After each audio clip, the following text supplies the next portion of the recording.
Hey, all right, everybody, welcome. Yes, I just saw that. Muted. Welcome to Thursday night. You know what? We might as well start it off that way because this is the 100th show. The 100th of this on Thursday nights. 100 straight. So why not start it off that way? Because otherwise it wouldn't be legit. But welcome to everybody. Yeah. 100 of these. I can't believe it. I can't believe I've been when I first started doing this, I was like, get a couple in, and I'm just like, Jesus Christ, this is gonna, it was a little bit of a grind at first, but now that I've done it, this is Thursday night is booked out on my schedule from here to time and memoriam. When you look at my calendar, it's a thing now. It's a thing for me. It is an institution, as it would.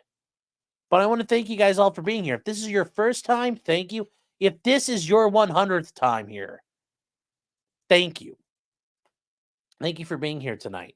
I want to say hello to everybody that's out there. We've got people watching on Facebook, Twitch, Twitter, Kick, Rumble. What else is?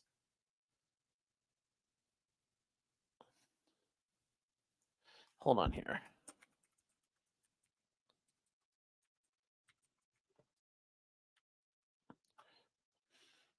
Are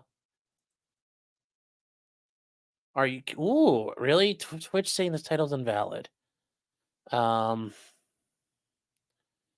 me see here.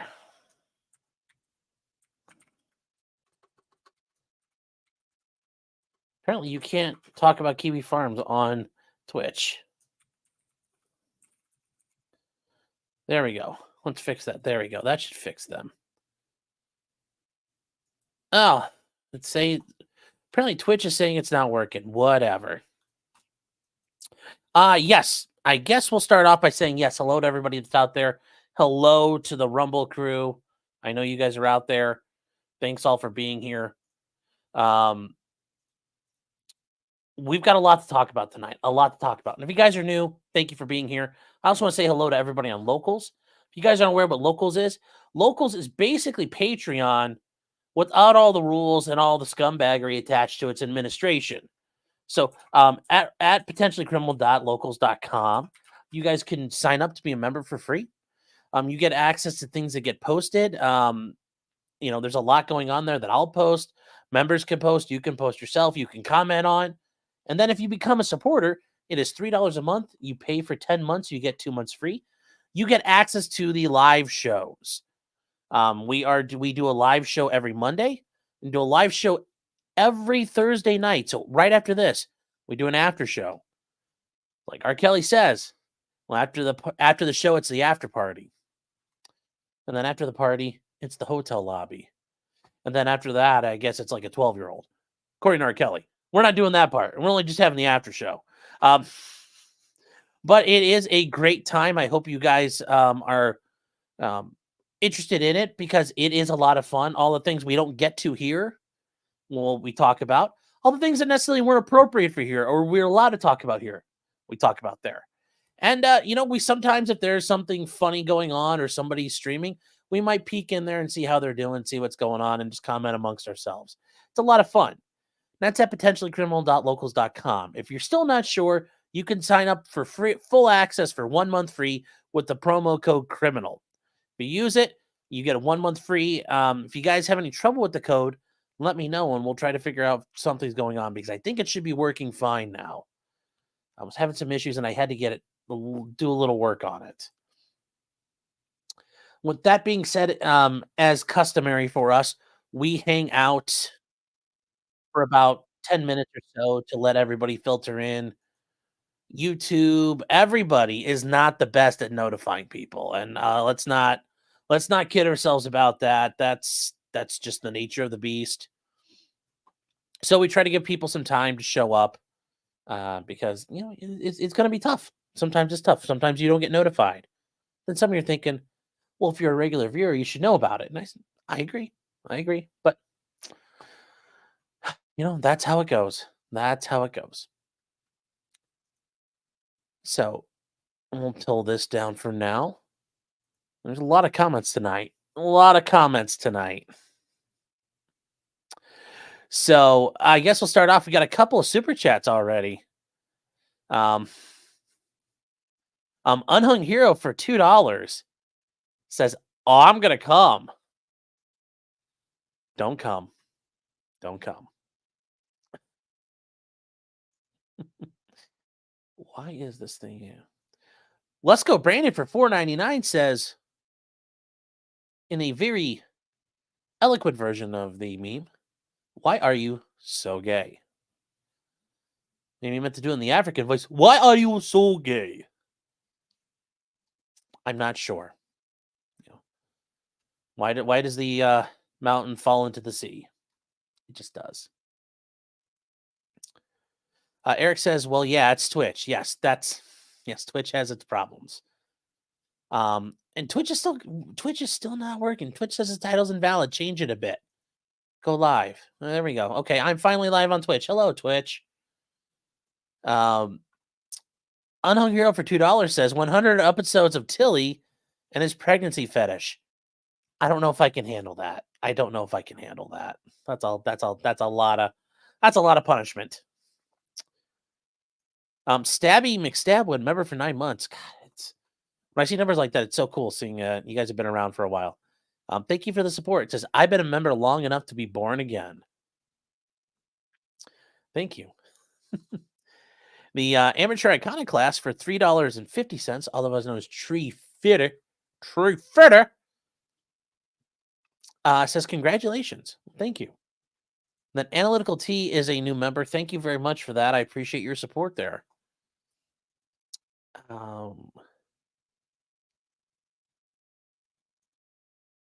Stabby Singh, for those of us who've been here long enough, we know Hassan got his reaction technique from my early trial streams. Yes. Yes, he did. Yes, he did. Yes, he's been a good student.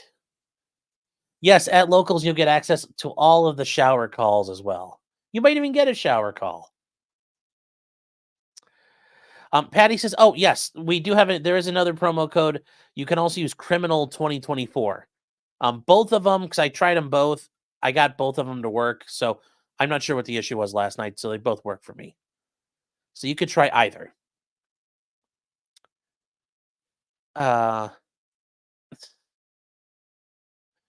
Yes, Patty Leather is saying Putin admitted he. Yes, if you guys were not aware, Tucker Carlson went to Moscow to interview President of Russia Vladimir Putin. They had a pretty well. I mean, Tucker survived. Knock on wood.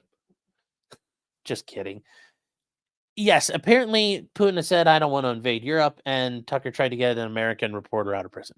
So if you guys want to watch it, it's up on his website. I haven't had a chance to watch it yet, but apparently some people said there's parts of it are good, parts of it are kind of like meh.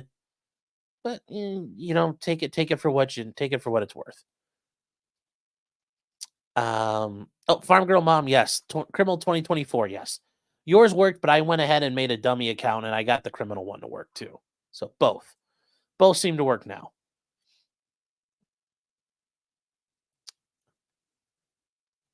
Okay, let's see. My accents are worse than my gayness. Well,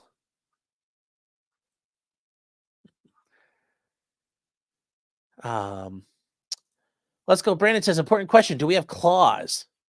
You know what? Hold on 1 second here, because I gotta do something.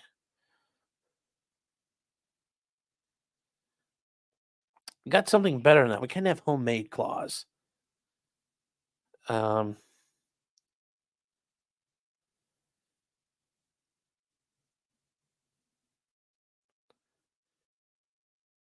Sorry.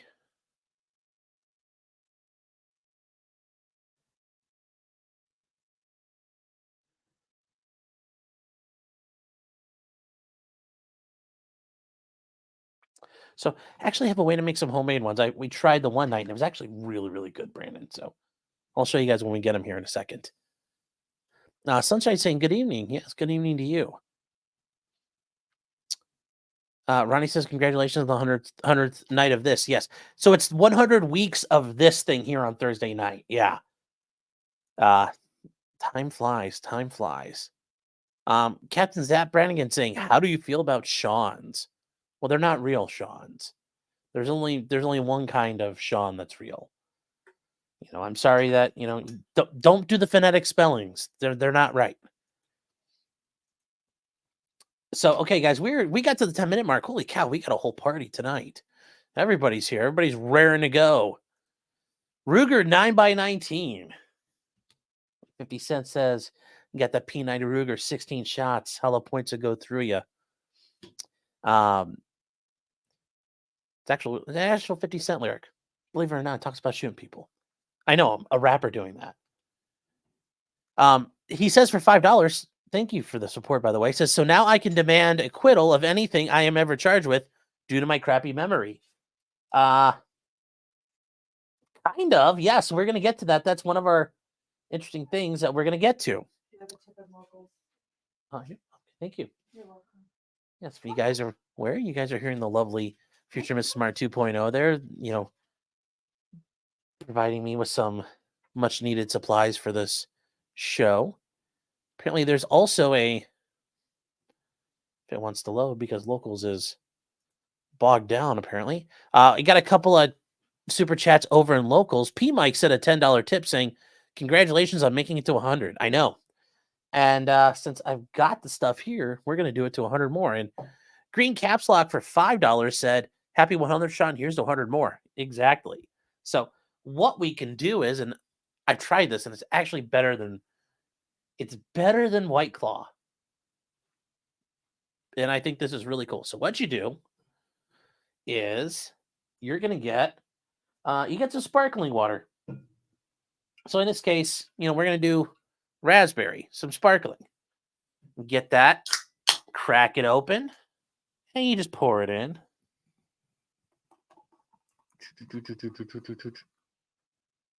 All right. And you take something beautiful like this, a little Tito's. This is, we're not doing Kamchatka or Orloff tonight. We're doing the fancy stuff, And you give yourself a little pour.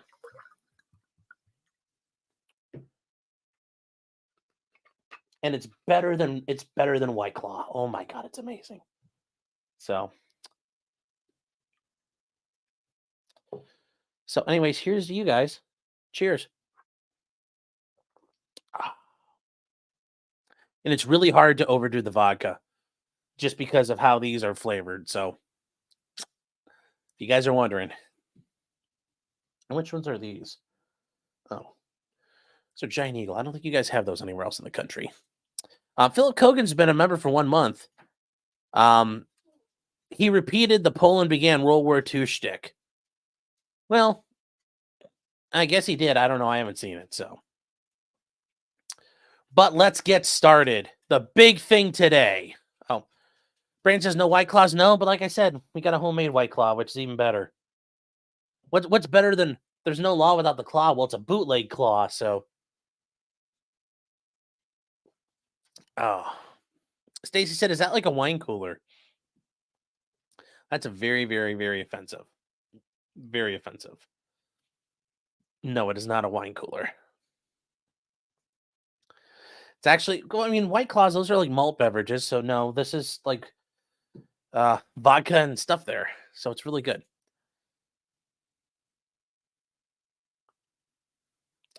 Tina says, my son drinks orange Fanta and vodka. Ooh. I don't know how that works. OmniCM says, is he mute or just me? Hold on. Yes, it's just you. All right, guys. Big news today. Big news. This was fucking huge. We can say that we're 15 minutes in. Yeah.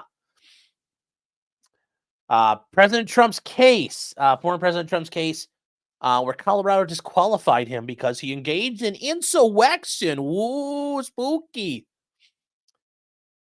Made it to the Supreme Court for oral arguments, and oh my God, Becky, it was an ass whooping. The Hindenburg had a better landing than the Colorado, the people trying to support the Colorado prohibition against former President Trump. Holy cow. It was very interesting. I didn't get to listen to all of it because I was in court this morning, so I was a little And see, I didn't get to listen to the pro-Trump side of things, and that's really not what I'm worried about. I agree, he should be on the ballot. It's the other side. The other side, the Colorado Citizens for Responsible Ethics or whatever the hell they are, those subversive communists, and then the subversive communists running the Colorado state government. Well, they got to go, and what happened was I can only begin to describe as deeply pornographic. These like this guy here, Jason Murray. That doesn't work. So here's the deal. He's arguing on behalf of the Colorado voters. And this part's here with him and Neil Gorsuch, Justice Gorsuch. More or less, it was basically 9 people in robes were savagely sodomizing this guy repeatedly. And they would take turns. Yes, even Judge Sotomayor, Justice Kagan, Justice Ketanji Brown Jackson. They were all beating that ass. And I know they got some hits in on the on Trump's side of this, but they were really hammering this guy, and you can hear it. It was just brutal. It was just brutal. I mean, take a listen to this stuff. It was not good.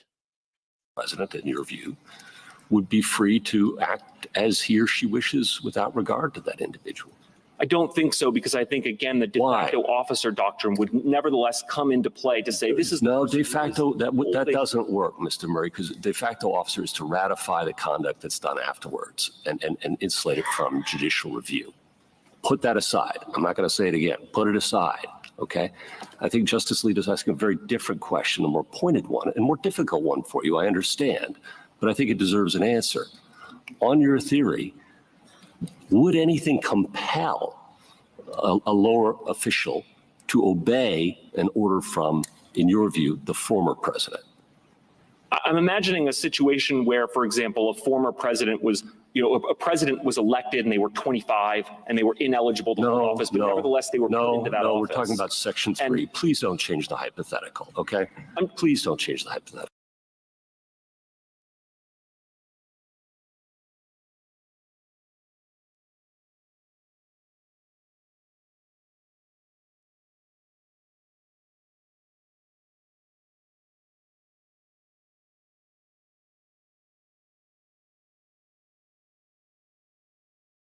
I know I like doing it too, but please don't do it. Okay. Well, the point I'm trying to make is he's disqualified from the moment he committed an insurrection. Whoever it is, whichever party, that happens. Boom, it happened. What would compel? I'm not going to say it again, so just try and answer the question. If you don't have an answer, fair enough, we'll move on. What would compel a lower official to obey an order from that individual? Because ultimately we have. Now that right there. If this magically happened, does that mean Trump's last days in office, nobody has to listen to him? Well, no, you get in trouble for that. You would get in so much trouble for doing that. This is not good. I mean, there is nothing you could do there.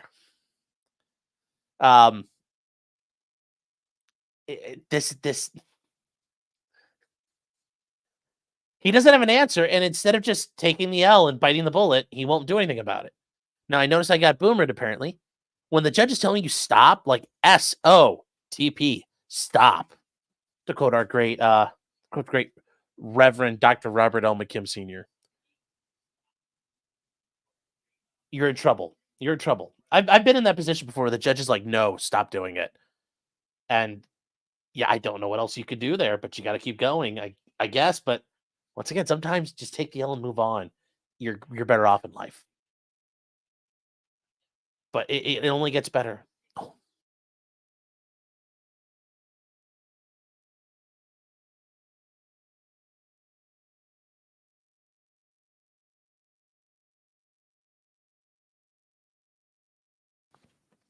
Yes, so once again, the future, the lovely future Mrs. Smart 2.0, stopping in to say hello. Also to call me an idiot for muting. But it only gets worse for this guy, Jason Murray. I mean, he's just taking a pounding right now. we have statutes and rules requiring chains of command. The person is in the office, and even if they don't have the authority to hold the office, the only way to get someone out of the office of the presidency is impeachment. And so I think if you interpreted Section 3 in light of other provisions in the Constitution like impeachment, while they hold office, impeachment's the only way to validate that they don't have the ability to hold that office and should be removed. Mr. Murray, can I just ask you about something Justice Kagan brought up earlier, which is the concern about uniformity. So it wasn't a good showing for these guys. I mean, they got thrashed pretty bad. It was really rough for them, and that's only a great example of it. But all 9 justices were really laying into them. I don't think they were anticipating that. So on the positive side, I got the feeling this is gonna be like 8-1, something like that. Yeah, it just was not a very good outing for them.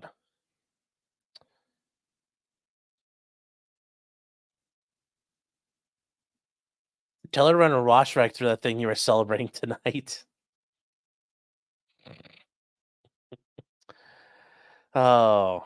Yeah, I mean, and it was funny because the court was very adamant, and I listened to a bunch of it while I was driving around, was very adamant to say, you guys are taking way too much power here. That's not yours. And that was a repeated theme throughout the Colorado's attempt to go forward on this. It was really rough to listen to. I think it's going to be very, very embarrassing. Eric says, so Trump won again. I mean, it looks like it because they're going to say, no. This is the federal government's power, not yours. And I think it's very important because they did bring up the eventual fact that you could have 50 different states with 50 different, how do we do that? And the guy's answer was, well, you'll just have to decide which one's the right one. That's his answer. Not that, well, maybe that's a reason we shouldn't do this. But, yeah. Yes, you can't derail the Trump train. Yes, it's very true. And I will say, Clarence Thomas, Justice Thomas, oh boy, he was talking up a storm. You guys get the chance to listen to it, really take a look at it. We might listen to it this weekend because I do think there's a lot there. I do think there's a lot there worth looking at. And this is something very important. The Kingfish, Nico, says, but Pisco, and if you guys know who Pisco is, Pisco's the guy who has been on with Joe Neerman a couple times, Good Logic, and they've debated about things and had discussions over things. And Pisco's a fellow attorney. I don't know what type of law he practices, but Pisco was touting the Colorado Supreme Court's opinion as unassailable. And that makes me question, I know he's a young attorney, but I will tell you this, and I warn you of this. Anytime an attorney looks at you and tells you something is unassailable, it's impenetrable, it can't be defeated, it's impregnable, it's bulletproof, can't lose, run for the fucking hills because they don't know what they're doing. Unsinkable ships sink. Okay? Nobody thought the Titanic would sink. The Kriegsmarine didn't think the Bismarck was going to sink. They thought the Bismarck could fight the Royal Navy. Guess what happened? It's sitting at the bottom of the Atlantic. The Berlin Wall, it fell. Nothing is a sure thing. Okay? So, no, nothing is unassailable.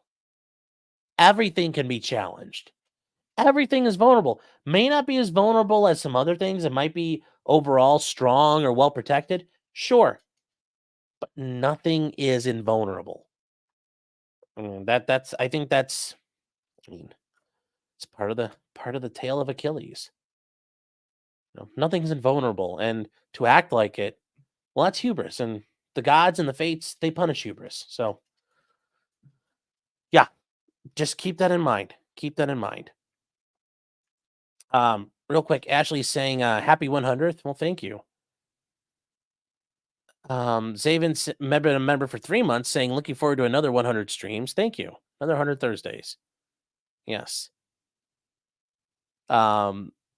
Alpha Fox says, does the Thursday stream predate future Mrs. Martin 2.0? No. She predates me doing this at all.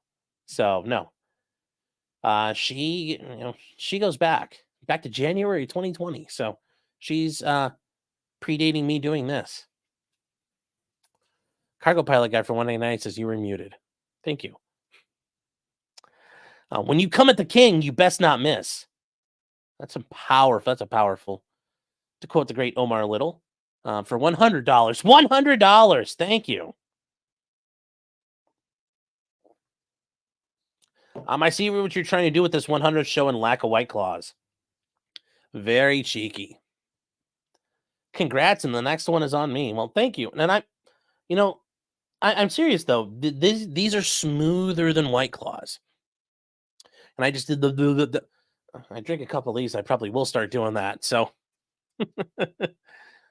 Ag Biochemist for $4.99. Thank you. They're saying this guy got the stick without any veggie oils. Also, happy 100th. Now time for his 1,000th. Yeah, that would be cool. Get 1,000 of these down. That would be super neat. That would be super, super neat. Oh, I'd love to be able to do these for 1,000. Jim Cox gifted 5 memberships. Thank you, Jim. Whoever gets one of those, I'm sure will be very helpful or thankful. Not helpful. So that was the big thing. That was the major thing today, guys. I really encourage you to listen to the oral arguments. We're probably going to do it like Saturday. I think we're going to go over them because I think it's important to listen, and I haven't had a full chance to listen to them. And more importantly, I think it's good to listen to them after the heat of battle, after the smoke is settled, and you know how parts of it have gone. And I think it's a little more of an honest reaction at that point. So we'll react to it. I don't know what time yet on Saturday, probably just during the afternoon. We'll do that, and we'll go from there. So let's look forward to that. Classmate Bag says, this sounds pretty interesting. Oh, it was a very interesting argument. I hopped in the car and turned it on, and I was immediately captivated. So it was some good stuff.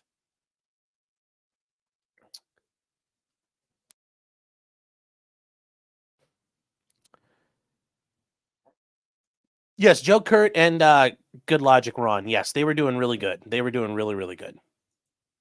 Okay. So moving on to, well, that's a good note. Dealing with our current president, well, we got a bit of an issue there. So President Biden, in the aftermath of former President Trump having the alleged issues with classified documents, well, he miraculously said, oh, hey, I've got a bunch here in my house. Check these out, guys. So there was a special counsel involved, and a special counsel did an investigation, and they find that Biden willfully retained documents, but no charges are going to be filed.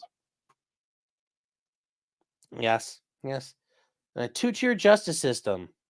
I mean, we wouldn't say there is one, but there is one. So they determined that he willfully retained classified documents, but stopped short of bringing charges. And they filed a 388-page report, which we have. And one of the biggest things here, and this is, I think, a very important spot for us to start, is here. The revealing things, the scary things that we can learn out of this. Well, there's a lot of problems here. And one of the first things is it's regarding his possession of notebooks. Now, President Biden, when he was vice president, took a lot of notes. Okay. So what are these notebooks? These notebooks are just like what you think they are. They're notebooks, like school notebooks.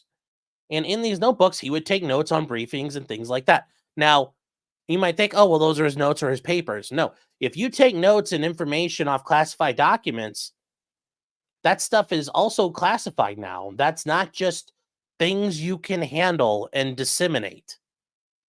So you aren't allowed to just do that. That is a very serious offense. Like, you could get charged if you sat through a briefing and you took notes like, Oh, Al Qaeda's going to do this. Al Qaeda's going to do that. Blah, blah, blah, blah, blah, blah, blah, blah, blah. Cool. And then you take it home with you. You can't do that. Now, for when he was Vice President Biden, he would go to the Naval Observatory. That's his house. That's different. But if you were just a staffer, you can't take that shit home with you. You can't just leave it. You can't go, hey, man, take a look what I did today. No, these are classified documents. And this is an example of one of his notebooks. Okay. Now, they point out here, this is with the cover page of a Thanksgiving memo. Okay. But Biden had notebooks like this, and he would take notes. Apparently, he took tons of notes, because we go to the pages after that, and they show where these things were stored and how many of them there were. And he took copious notes.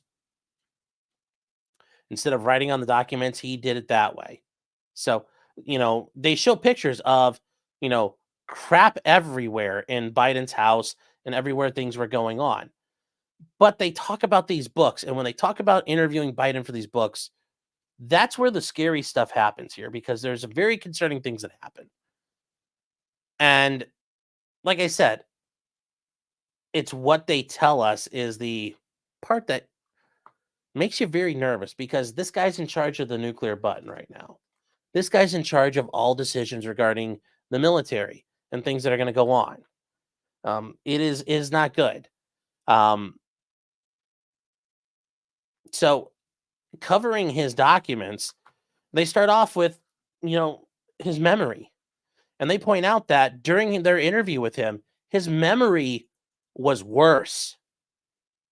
He didn't remember when he was vice president. He kept forgetting when his term ended. Now, he might be joking around, but now he's like faking dementia. That's not good either. He didn't remember when his son Beau died. The debate with him and Paul Ryan, where he crushed him and was like, oh, it was about Afghanistan. One he bragged about so much. He couldn't remember that. One of his crowning achievements. And they point out that there's some problems here. In a case where the government has proved he knew he had possession of classified documents, his attorneys would point out, like, he doesn't remember shit. There's also an issue of where they were. And they have pictures of it. And those pictures of it's in a badly damaged box in a garage near a dog crate, on a dog bed, with a Zappos box, and a bunch of garbage. Now, I think these were left as a dead drop for Hunter so he could go peddle information, because certainly that doesn't seem too outlandish. But here's a picture of that place. This is in the this part surprises me. He's vice president of the United States, now president of the United States. And it looks like a scene out of fucking Hoarders. And there are these classified documents just hanging out, which I bet were there so Hunter could rifle through them. And then he could go run around and sell things. I mean, if we're gonna pontificate and guess about stuff, why is it probably not that? I mean, it very likely is. But they go on to address other issues. When they interviewed him, they had a lot of problems with his consistency on issues. And if they thought they could prosecute him for stuff. When it came to his classified notebooks, he retained the notebooks, and he knew they contained classified information, and he knew he wasn't allowed to do it. But they also try to say, oh, but it doesn't prove his guilt beyond a reasonable doubt. You know what this is right now? This is one hand. This is not the Jew thing. This is one hand washing the other. That's what we're looking at right now. One hand is washing the other. Washing the other. That's what we're looking at. We therefore decline to prosecute him based on the retention of his notebooks and disclosure of information in them. Okay. But they point out that he knew they were classified. He knew he wasn't allowed to have them back then, before he started losing his marbles. That he knew the notebooks contained this information, and for 8 years he wrote in his notebooks everything that happened. But no, we're not going to go after him. We're not going to go after him. We're not going to go after him. And they point out that when he when he had his mental faculties, he stored these notebooks in a safe, in a document safe, because he understood they had classified material in them. Him and his attorneys in the written answers, They tried to play coy that, did they really know this stuff was classified? Did they really know the information in there was classified? And look at this line. Classified, he didn't actually mean classified. Apparently it's okay when Biden claims it. You know, and he may have used the word classified was Zwanitzer in a generic sense. But he says, I don't recall. And remember, guys, that's always the I don't recall. I don't recall, Senator. That's how you get out of these issues. That's how the corrupt do it, and they get away with it. But as we see here, the explanation that classified does not mean classified is not credible. Biden's been doing this for 50 years. But notice, they claim, they're pointing out, and I think this is their way of trying to hatchet job him a little bit. They're admitting, look, he doesn't know what's going on, but this is their way of sandbagging him, saying he's not with it. Now, we already knew, a bunch of us already know that. So most of you here already know that. He's not with it. He walks around like a guy who's got dementia. He is not with it. But now, special counsel is saying he's not with it. It's not plausible that a person of his knowledge and experience could use this classified as a euphemism for private. And it's even less plausible because of his actual words to this guy who was helping him go through stuff. But they're going to let him skate. Because even though they know it shows he couldn't do it, there's also evidence he knew he couldn't keep it. Well, he's too old. Sorry, he's too old. We're not going to prosecute old Joe. Why? Well, because they think they'd lose. Do they really think they would lose? I don't know.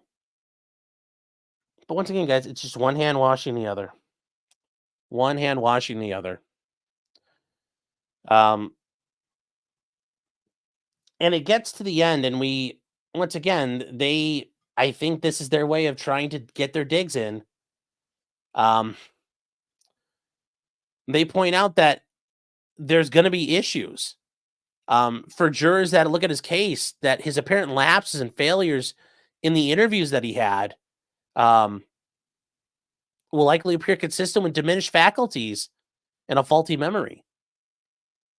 Jurors are going to say, oh, well, he's probably losing his mind, which would be funny because those same jurors will probably also vote for him again and say he's better than Trump.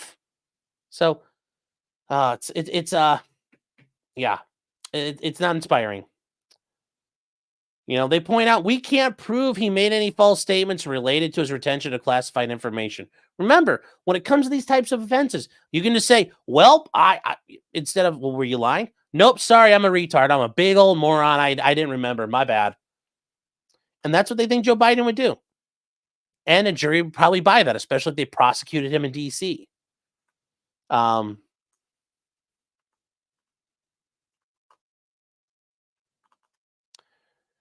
So, yeah, there are issues there. But then they come down here and say there's other mitigating factors against prosecution. Biden would be well into his 80s, an age when relatively few people are prosecuted, unless your name's Donald Trump. And he has no criminal record, just like Donald Trump. But apparently we're going to prosecute him. Any deterrent or effective prosecution would likely be slight. Yeah.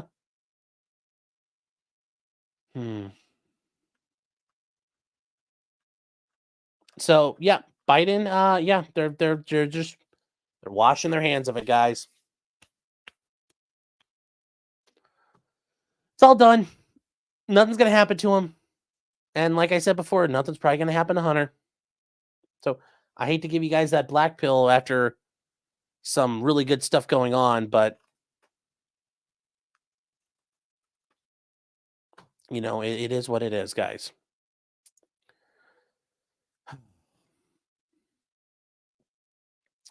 Phone Punk says Trump also has mental issues, except when he's committing crimes knowingly. Yes, that is a beautiful part. Oh, he's crazy, but he's also a mastermind. Yes, that is such a problem here. Stacy says he definitely has dementia. Yep. Jacob Castro says I'm supporting Biden in the primary. Let's go, Brandon. Well, oh, Let's go, Brandon. That's funny how that worked out.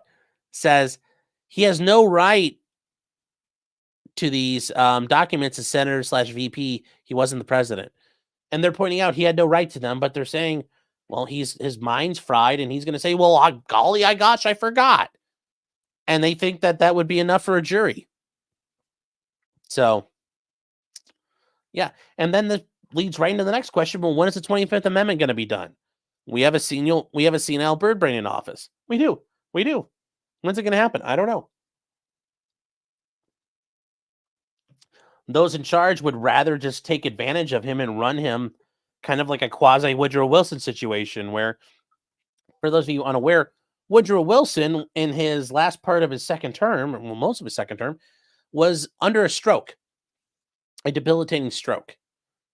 And his wife basically ran the government. And she made decisions for him. Yeah, kind of scary when you think about it like that. That would happen, and it was all hushed up, and nobody knew about it till much, much later.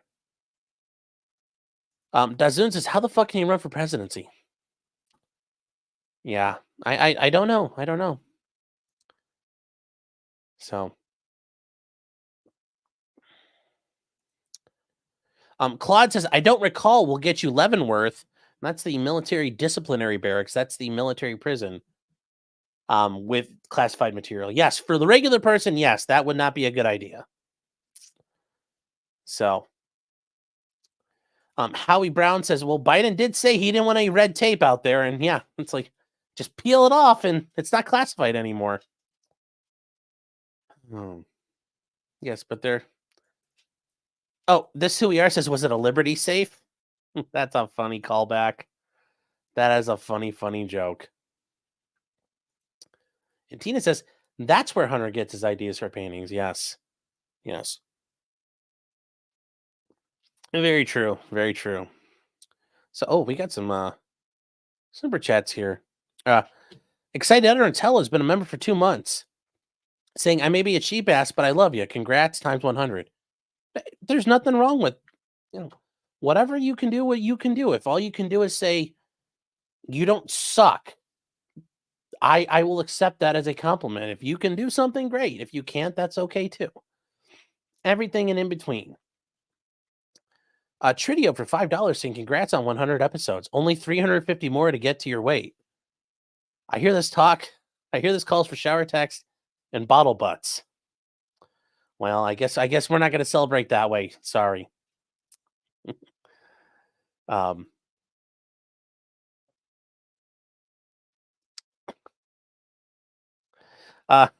Hacks for $50. Thank you. Thank you very much. I appreciate the support of that. Says, I want Biden 2024 because it would be so fucking funny. Holy shit, just imagine 4 more years of this. My sides are in orbit. Please, God, let Biden win and live for 4 more years. Please, God, let our president be a vegetable. Yeah, there's so many problems. Yeah. At times it makes you laugh, but it also makes you want to cry. So, that's yeah. I understand. I understand your feelings there. Thank you. Thanks for the super chat. Stacy, been a member for 2 months, says, you don't suck. Well, thank you. And Colostomy Bags, been a member for 1 month, says, you don't suck. Thank you. That's a compliment. Sometimes that can be a compliment.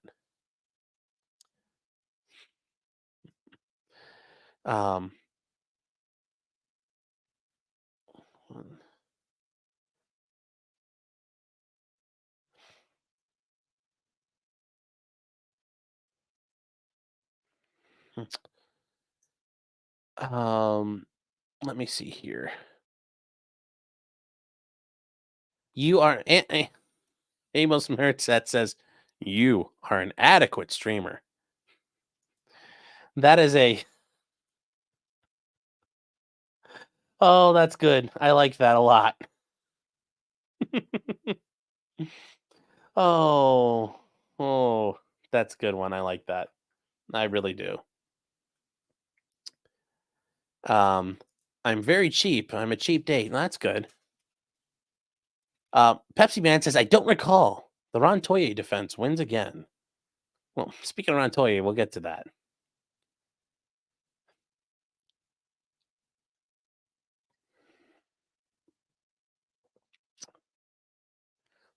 Porcelain Thunder says Eleanor Roosevelt too. Yes, but I mean, really, at that point, by the time Roosevelt really kind of went downhill, the war was kind of running itself, so he wasn't really doing too much.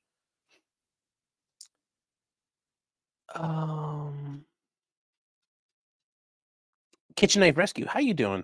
Says it's Schrodinger's IQ, both 1 and 100 at the same time. Yes, both ends of the bell curve at the same time. And Chadwick says black pills matter. They do, but it's still kind of sucks. Still kind of sucks that one happens like that. All right, so moving on, and they, corrupt politician getting their comeuppance. So we're going good stuff, bad stuff, good stuff, bad stuff. I guess we'll kind of bounce around tonight. The former corrupt district attorney for the city of Baltimore. I mean, yes, the Baltimore politicians being corrupt. I know, shocker. For those of you out there, you think The Wire's not modeled out after anything in real life in Baltimore. You're right. Those people are all hearts of gold in real life. This is just an aberration here. But the former DA for Baltimore County got convicted of mortgage fraud. And that's Marilyn Mosby. If you guys don't remember her, she back in the day was about giving people room to destroy in the aftermath of the Freddie Gray riots. So people need room to destroy. And they pulled the police back and let people burn neighborhoods to the ground because they needed room to destroy and act out their feelings. Well, she got hers. So she was convicted of 1 count of mortgage fraud in federal court, and that's not a good thing.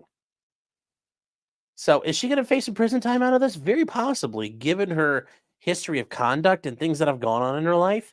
I think so. And it wasn't though she needed it for her house, like her personal house. We'll see why she committed this. And it's just, the temerity of these people. So she unwittingly, and that's her answer. I didn't mean to, I didn't knowingly do it. Made false statements on loan applications to buy 2 Florida vacation homes. So yes, this is not a woman like, oh, my kids are, oh, my children are gonna, oh Lord, my children gonna be out in the street in the cold. No, this is, I want my Gibbs me that. I want 2 of them down in Florida. She did this for vacation homes. Which I think is funny. They found her guilty of 1 of them, but not guilty of the second mortgage fraud charge, which, what, like, oh, she was honest on that one, but she lied about this one? Like, come on. Hey, we have multiple examples of stupid jury. We have a great example of stupid jury this week, so we'll get to that. She was also previously convicted of 2 counts of perjury in a separate criminal trial that took place in November. So that's not her only problem. So good luck, Marilyn. I'm sure it's going to work out well for you. But yes, I love this. She claimed a pandemic-related hardship to make early withdrawals from a retirement account. Oh, the coof. It's so tough out there. Then she used that money for down payments on Florida homes. I mean, gotta love it. Yeah, gotta love it.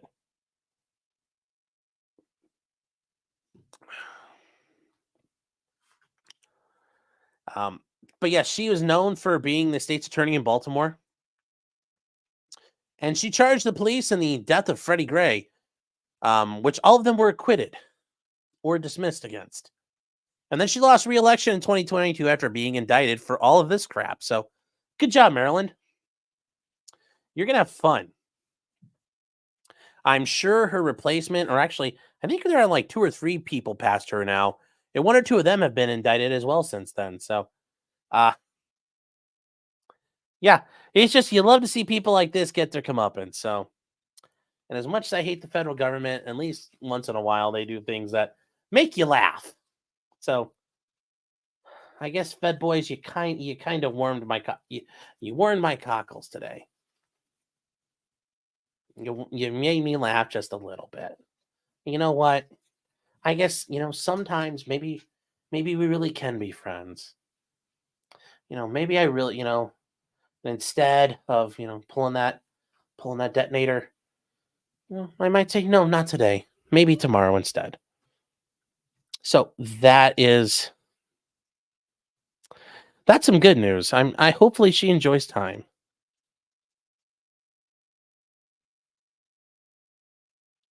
Uh, where you? Baltimore used to be nice. Yeah, like 50 years ago, 60 years ago.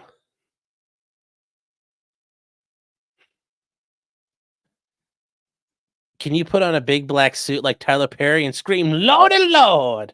No, I can't. No, I can't.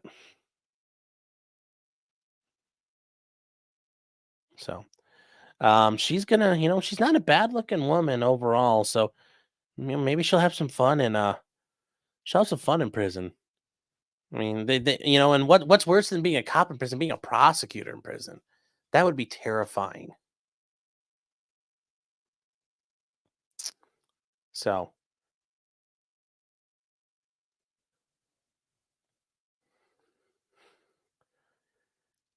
John Thompson for $5 says, because I'm not, thank you, by the way. So because I'm not wealthy, congrats on 100. Keep making Ohio great again. Don't spend it all in one place.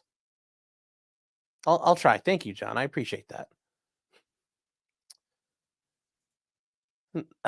Tilly's saying, put me in the corner. Well, I'm not going to do that. I'm not going to do that. You have to put yourself in the corner. Remember, we have Somalia rules here. Would I dress like Medea then? No.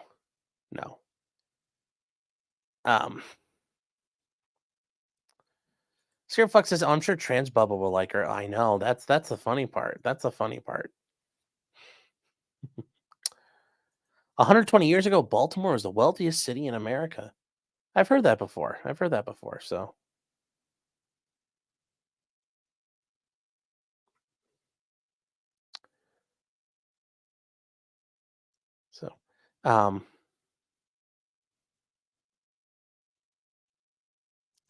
Philip Coggins says Somali rules. You mean they send you to Minnesota? Yes, that's it. You have to dodge all the Somali gunfire, the errant shots, and the errant Baldo flying by as you're walking down the street. You're walking down the street and you're walking down the street with your best friend. Like that'd be great in Boys in the Hood. Instead of the guy leaning out the window with a shotgun, he leans out the window and throws a Baldo and hits the guy in the back and kills him. Oh. Wonderful Galaxy says 120 years ago, there was no FBI. Yes, but beginning in the 1900s, there became the proto-feds. So yes, we'd have to stick with the 19th century. So just something to think about there. Just something to think about. Now, moving on, there was a big case. It's not really a big case. I'm just out of Hawaii, the Ninth Circuit. So the state of Hawaii, there was a challenge to their firearms laws. Regarding especially a guy trying to get a license to carry a firearm. Among other things, he challenged under Hawaii law. So this came from the Supreme Court of the state of Hawaii, which I think it should be like illegal. Like there's no apostrophe. It's just I. I don't know why they're allowed to do that, but they shouldn't be allowed to do that. So they go through this, and basically, like you did, and if you guys weren't aware, in the state of Hawaii, it's impossible to do things. It is a very it's not a free state. It's an island paradise run by communists. There are horrible rules regarding weapons of any kind. It is not a fun place to be. In addition, they eat a ton of spam. So you step off the airplane and just the smell of cooking spam just smacks you right in the face. as they do their Malekahana, Hundahani, Hinahani, Hinahani, Aloha, or whatever it is they say. So they basically shit on Bruin for 50 pages. And then at the end, they get to the most cringiest thing I've ever fucking seen. And it's, they point out, no doubt, brother. Hawaii's historical tradition, and that's why it just looks garbage right there. Look at that. Apostrophe I, apostrophe. Hawaii's historical tradition excludes an individual right to possess weapons.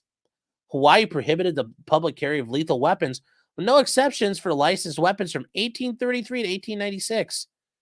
You mean when it was a separate country of savages? That doesn't count. It's America's history you have to look back through. But they end on the aloha spirit. The aloha spirit. Imagine your state if they said, you know what? We have to, the aloha spirit inspires constitutional interpretation. That right there is just so cringe. Our spirit. Like, is the aloha spirit, like, is that the thing in Moana where she's like singing as she's like on the boat or whatever? You know, is that the thing that's chasing her, trying to kill her, is the aloha spirit? But they talk about it. And this is for real. That when the court exercises power on behalf of the people, we may contemplate and reside with the life force and give consideration to the aloha spirit. The life force. Apparently, we didn't colonize them hard enough. The life force. Did they go up to Grandmother Willow at the top of the volcano and throw a virgin in? The life force, man.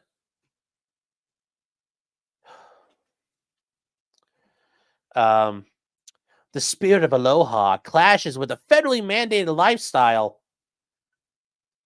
It's federally mandated. No, it's mandated by God. By God. God, not your pagan spirits. By God. I understand that offends you, but it's by God, the one and only true God. We have our rights as free men because God created us. Not the spirit of aloha or Moana or whoever the hell you want to claim. No. The history of the Hawaiian Islands does not include a society where armed people move about to possibly combat the deadly aims of others. That's not something to be proud of. That means your people were at the mercy of whoever is running around. See the Hawaii Constitution, Article 10. The law of the splintered paddle. We didn't fucking colonize these people hard enough. We did not fucking colonize them hard enough. Really, we didn't. You know, people don't like the Romans, but it was either join or die. And guess what? A lot of people joined. You know, the Swaby, the Belgay, the Venetti, they're all gone. They joined because they didn't want to die. It shall be a unique and living symbol of the state's concern for public safety. So gay. So gay. The government's interest in reducing firearms violence, reasonable weapons regulations, has preserved peace and tranquility in Hawaii. Yeah, because I've watched, you know, if that was the case, Dog the Bounty Hunter would have a pretty boring job in Hawaii, but he made his money there. A freewheeling right to carry guns in public degrades other constitutional rights. Like what? What other constitutional right is degraded? The right to life, liberty, and the pursuit of happiness. Okay.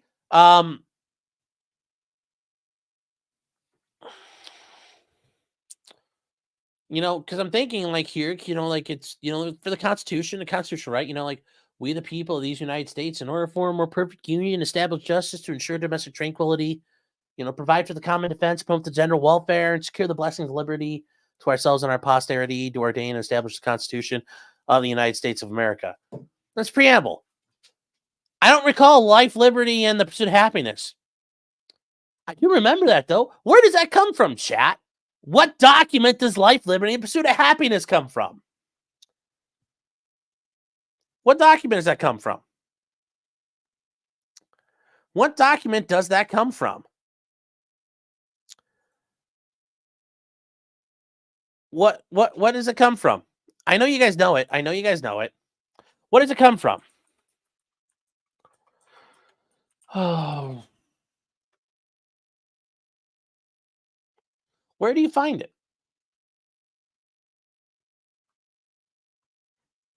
I mean, it's because that's not a constitutional right. Do you guys know? Somebody said it. It's the Tree of Liberty. That's a separate thing there, but yes. A Song of Fire and Ice. No. Nice try. Close. The Declaration of Independence. Not the Constitution. And it encompasses a right to freely and safely move in peace. Does that mean they would also encourage me to right to freely move without a driver's license? Well, no, we don't agree with that. But you said I have a right to freely move. Well, and notice they would immediately clamp down on that. Laws regulating firearms in public preserve order, liberty, and advance these rights. No, they don't. Those laws enhance the monopoly of violence that the state has over you. That's all it does. They talk about there's no individual right to keep and bear arms under Article 1, Section 17 of the Hawaii Constitution. So those who are thinking, they're like, but wait, the Second Amendment is incorporated through the 14th Amendment. They've officially rejected incorporation when it comes to the Second Amendment, in this opinion. That is the one thing that just blows my mind. They're like, yeah, incorporation's great for every other amendment, but this one. So and this is just a Reddit argument. So there's no constitutional right to carry a firearm in public or for possible self-defense. We hold that the Hawaii revised statutes don't violate. These are the ones about getting a concealed weapon license, which is pretty much impossible to do beforehand, before recent history. They point out the right secured by the Second Amendment is not unlimited. The right is not a right to keep and carry any weapon whatsoever in any manner whatsoever for any purpose. That's the only part of Bruin they latch on to. The rest, if they're like, yeah, fuck the rest of Bruin.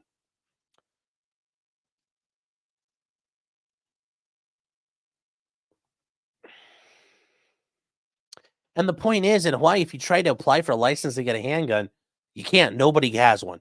Nobody's gotten one. I don't even think the police could get one privately.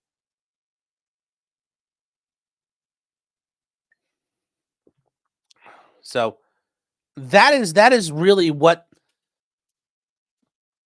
I'll use the line from Deadwood, these dirt worshipping savages. The spirit of aloha, the spirit of fucking aloha. Spirit of fucking aloha. Should have fucking deported all of them and just moved settlers in. Spirit of fucking aloha.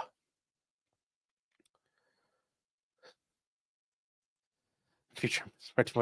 What does it come from, chat? Answer me! Oh.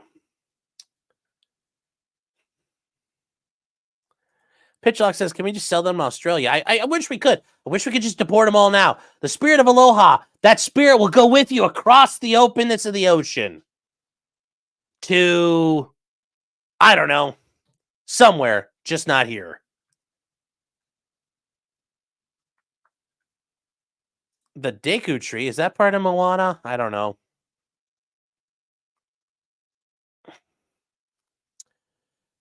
Philip Coggins for $10 says, remember that time King Kamehameha?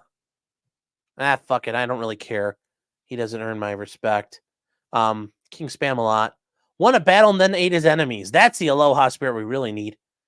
What? They really did that once? That's pretty metal. Still savages, though. Yes. Is Hawaii a sovereign citizen? Yes. Yes.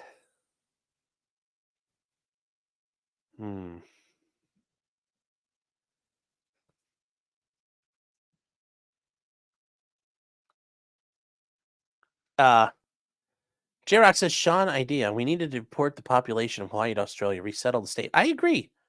I was a couple minutes behind you guys there, but yeah, I think we have to.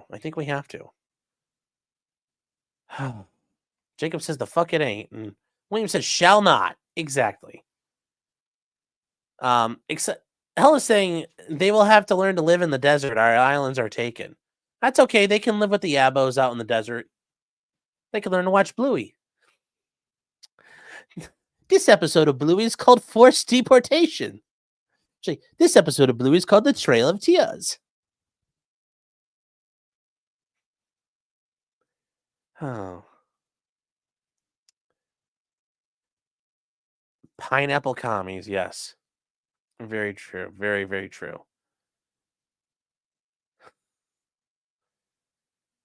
Brimstone says they're Tahitian people pretending to be Hawaiians. That's funny. So. Jason says send California for them across the ocean. Yeah. Yeah.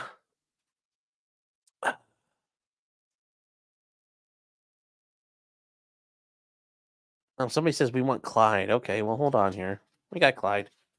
Hey, come here, bud. Come on. Hi, buddy. Hi. I know. Hi, Bubba. Mwah, mwah, mwah. You want to say something, huh? Could be like DMX, like, ruff, ruff, ruff, ruff. Where my dogs at? Well, where my dogs at? Well, one's right here. Hi, Bubba. I know, you went down.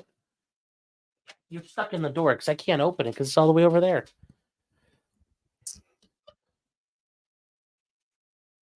So, a couple more super chats real quick, guys. Gonna get to here. Actually, Brent's saying Hawaiians are inbred. Kind of seems like it with that kind of logic. And then Alpha Fox saying and pretending I didn't watch Dragon Ball Z. I didn't. I never have. Shit's gay as fuck, man. Dragon Ball Z is gay as fuck, y'all. Ain't never watched it. Sorry. It looked really gay. And yeah, good luck to this is gonna go to the Supreme Court, and Supreme Court's gonna go. That's the sound of Clarence Thomas's dick smacking into the Hawaii Supreme Court. Like I wish he could write like a writ of lick my balls, and they have to come there and lick his balls because that's the only way these people will stop. You could sit there and be like, do you find the spirit of aloha down there? So yeah, that is we didn't handle these people right, apparently. We didn't do it enough. But yes, getting on to this Dragon Ball Z comment, well, there has been a kind of the final piece of that story in the Dragon Ball Z thing with Vic Mignogna. And if you guys know, I mean, going back years and years now, Vic Mignogna was a voice actor, did the voiceover dubbings for Dragon Ball Z because it's made in Japan. And there was, he was employed by Funimation, and that's a group who does that. And basically, he was fired and defamed by a couple people he accused, Monica Rial and Ron Toye, and a couple of other people as part of a lawsuit. I know going back a couple of years, this was the lawsuit that I think a lot of you remember if you guys were watching with Nick Rekieta. This was kind of thing that blew up, and this was the big thing. It was the Weeb Wars. Well, we're at the final stage, and normally we talk about all kinds of lawsuits. And coming up, I think on Saturday night, we're going to look through the Gina Carano lawsuit, the lawsuit she has against Disney, because it's going to require a special whole set of time. We see tons of lawsuits get filed, but and sometimes they get dismissed, summary judgment, sometimes they settle out. But this one, well, I mean, there was an issue of, things weren't done right. And then it got dismissed. But then there was an appeal. and Vic lost the appeal. So now we're at the very end. There's no more appeal to run. There's no more route of road. There's no more exits to take. This is it. And this is what the end looks like in a lawsuit, especially if it goes all the way to the very, very end.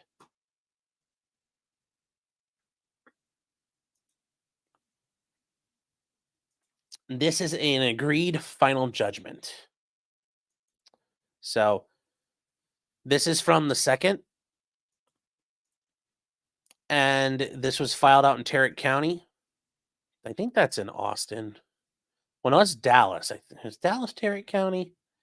I forget. Somewhere out in Tejas, okay? Somewhere in Tejas. Actually, yeah, I think it's Austin. Tarrant County. I don't know. You Texas people can tell me. It's Dallas. Okay, it's Dallas, says Danielle. It's the Big D.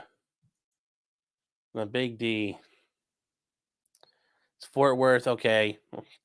Okay, I know it's not Houston. It is, well, Dallas, Fort Worth. Okay, so it's Fort Worth. It's not San Antonio. I know that's Bexar County, but for some reason they spell it Bexar. It's called Bexar County. I know that's not San Antonio. So nice try. Nice try, chat. Can't fool me, internet. Yeah, and J-Rock is right. Vic got screwed over by a faulty affidavit. Yeah, and ultimately, I know I'm not going to sit here and shit up one side or down the other. The attorney that was handling it didn't get his stuff done on time and tried to kind of flub some stuff in. And the other side caught that and pointed out that stuff wasn't done right. So the court dismissed it. And then they appealed. Vic Mignogna tried to appeal that, saying, hey, appellate court. And the appellate court's like, no, this was fucked up from the start. We're not changing anything. And hold on, guys, 1 second. Clyde is stuck in here and he wants out. Hold on, buddy. Reach all the way over here. There you go, buddy. Sounds I'm losing. Then my headset doesn't come apart. Otherwise, my headphones come unplugged. So yeah, it was basically because affidavits weren't set, and those would have been enough probably to survive summary judgment. At least probably get them into really good discovery. But such is life. For want of a horseshoe nail, a kingdom was lost. And it's Victor Mignogna. Oh, wow, that does not. Versus Funimation, Monica Rial, Ron Toye, Jamie Marchi. So this is an agreed final judgment. Notice this is agreed, meaning the parties have agreed to this. And the court has considered the parties' request for entry of this agreed final judgment and resolution of the remaining issues concerning attorney's fees in this dispute. As a result, the court finds that the agreed final judgment should be entered, and therefore is ordered, adjudicated, and decreed. Those are the big judge words for saying, I am putting this into effect. And that the defendants, Monica Rial and Ronald Toye, the defendants, shall have recovered from Vic Mignogna, plaintiff, the amount of $270,000, $270,963.04, representing their reasonable and necessary attorney's fees, which this went on for a long time. And there's a lot in the lawsuit, guys. And here's the thing. You hire an attorney to do a lawsuit. Like, they went to depositions on this. There was a lot of discovery.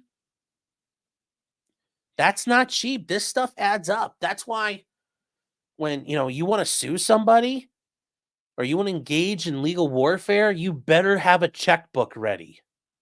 Or you better be in a situation where that attorney can go whale hunting and go after that other party for money, because it's a very expensive endeavor. Now, should it be that way? No, but life is what it is. And I are part of that system, so I'm not going to say it's completely wrong anyway. But yes, it is not a poor man's game. So they had reasonable attorney's fees, plus the amount of $15,526.96, representing their litigation expenses in the defense of this matter through November 21st, 2019. Okay. Riel and Toyesha also have and recover from Vic Mignogna $22,602.93, representing interest accrued on the previous amounts awarded in this matter. And that's the thing. When a court awards judgment and then you appeal it, what they've already been awarded is running. The clock's running on that. The juice is running. So the interest is accruing. So, for example, in the Maya Kowalski trial, all that money that Johns Hopkins Children's Hospital owes her, if they try to appeal this, and let's say the appeal takes 5 or 6 years, guess what's happening in the meantime? The interest is just boop every year. By statutory amount, it's however many percent. Add on, tacked on, tacked on, tacked on. And it's 8% of that, and then 8% of that amount, and then 8% of that amount, or 10% of that amount. Whatever it is, that's added. The juice is running. So, yeah, if you think, oh, I can just appeal and wait out the clock, no, it gets worse. So you better fucking win. Riel and Toyesha also haven't recovered from Vic Mignogna $67,500, representing contingent appellate fees previously awarded in this matter. Yes, so when you win your appeal, costs are assessed to one party or another. And that's the thing, guys. The appeal wasn't very long, but appeals are very, very expensive. They are very specialized areas of work, and they take a lot of effort and time. So, yes, appeals are not cheap. And when you look at that total amount, that's an eye-watering amount of money. I mean, I know it's out there already, but, for dramatic effect, break out the old calculadoro. 270.4 plus 15526.96 plus 22 3 plus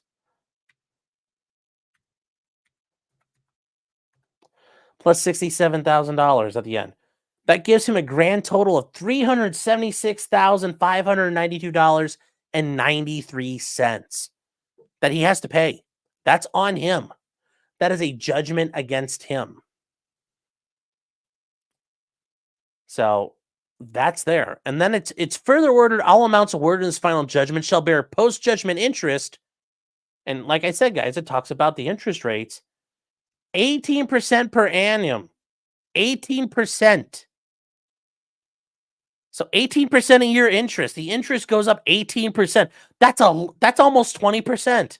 1/5 of whatever's there. There's interest collecting on that. Well, part of that is to ensure that the other party gets paid. Because what can they do if you don't pay? Well, they can seek judgment against you. And it's from this final date of judgment until the date this final judgment is paid in full. And from what was said on Twitter, it sounds like there have been agreements to sort this out. So if the parties have agreed, then they won't necessarily, the court isn't just tacking on the interest, but they have the right to seek that interest. But it sounds like between Vic and these parties, they've worked it out. So whatever they've worked out, he's going to pay. So I don't know. They point out it's further ordered that all writs and processes necessary for enforcement of collection of this judgment and the cost of court may issue as are necessary. So they're pointing out, this is the court saying, if you need writs of enforcement, writs of execution, writs of foreclosure, to seize property, to get your money, you can do that. You will come back and you are entitled to them. All of the relief expressly requested and not expressly granted herein is hereby denied. Okay, and that's fair. All of the requested and not expressly granted is hereby denied. So any other relief, any injunctions, any other things that they may have asked for, well, they have monetary damages. Okay, so that's it. That's all you're getting. Everything else is dead. And this is the court's way of saying, nope, we're all done. Nobody can come back and claim that they want to get more out of Vic from this point. This judgment finally disposes of all parties and all claims and is appealable. So it's a final appealable order. Now, at this point, what can you appeal? Well, this is really pretty much all you can appeal is this order. And you can say, well, this order doesn't comply right, or it's wrong, or let's say the judge said the interest was like 85% per annum. Okay, well, you could say, like, that's not legal. And the court would have to say, yeah, you're right. That's not right. That has to get fixed. Or let's say the judge says, I'm awarding another $10,000 on the end. Well, that's not fair. That's not how this works. You could say, I owe all this amount right here, but this part right here doesn't count. That's the stuff you could appeal. Otherwise, that's it. That's it for Vic. This is over. This is the way it started. This is where it ends. And this is where it ends sometimes, sadly. Like somebody gets taken in the cleaners. So that's it. There's no more appeals. There's no more this, that, or another. It's done.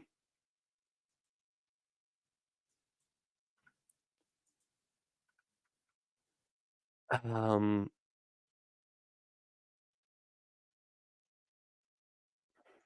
Das Boot says, was this properly notarized? Yes, it's properly endorsed and authorized. Uh, Alpha Fox is saying, so Sean saying Vic's chances of success in the suit are now unassailable. That's exactly what I'm saying.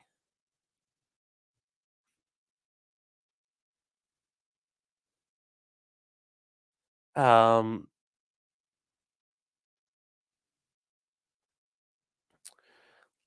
let's see. Jay Bet saying, according to Josh Moon, he's saying it was both. Ty Beer did not treat it with the respect the case deserved, and the judge was hostile to Vic's side. Sure, the judge didn't seem to be very happy about dealing with the case, but there were so many the problems gave the judge the excuse to get rid of it. So there wasn't ever the issue of having to deal with the judge being an asshole. It was all unforced error. It's kind of one of those deals where you never leave in the hands of the ref. You never leave in the hands of a judge. You get all your stuff done and then you win or lose on the merits. So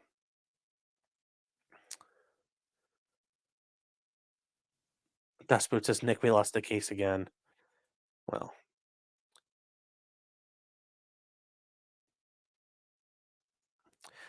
Scott X says, didn't you say he had a really disastrous deposition where Vic said a lot of things? Yeah, I saw like a very little bit of it, but yes, it wasn't a very good deposition. There's some issues there. So there are some problems, but overall, the case got dismissed on procedural grounds because things were not the rules of compliance were not met with and adhered to. Um, oh yes, Clyde has business to get to. Yeah, he had to go see 2.0. He didn't want to hang out here anymore. You guys probably heard him clicking clacking around. So absurd crippling settlement amount. Yeah, but hey, that's the cost. You want to play big kid games. This is what it cost you. It is not cheap. If you want to be a gangster, everybody wants to be a gangster until it's time to do gangster shit. This is gangster shit. You go to war with people, you better be prepared. So,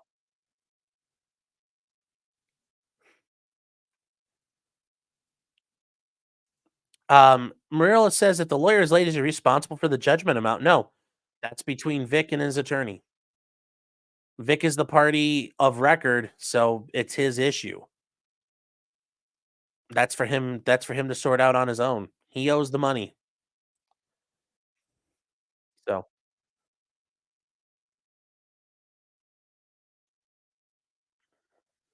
Justice Smith says, how embarrassing. Yeah. Or as I like to say, uh-oh. Uh-oh. Uh-oh.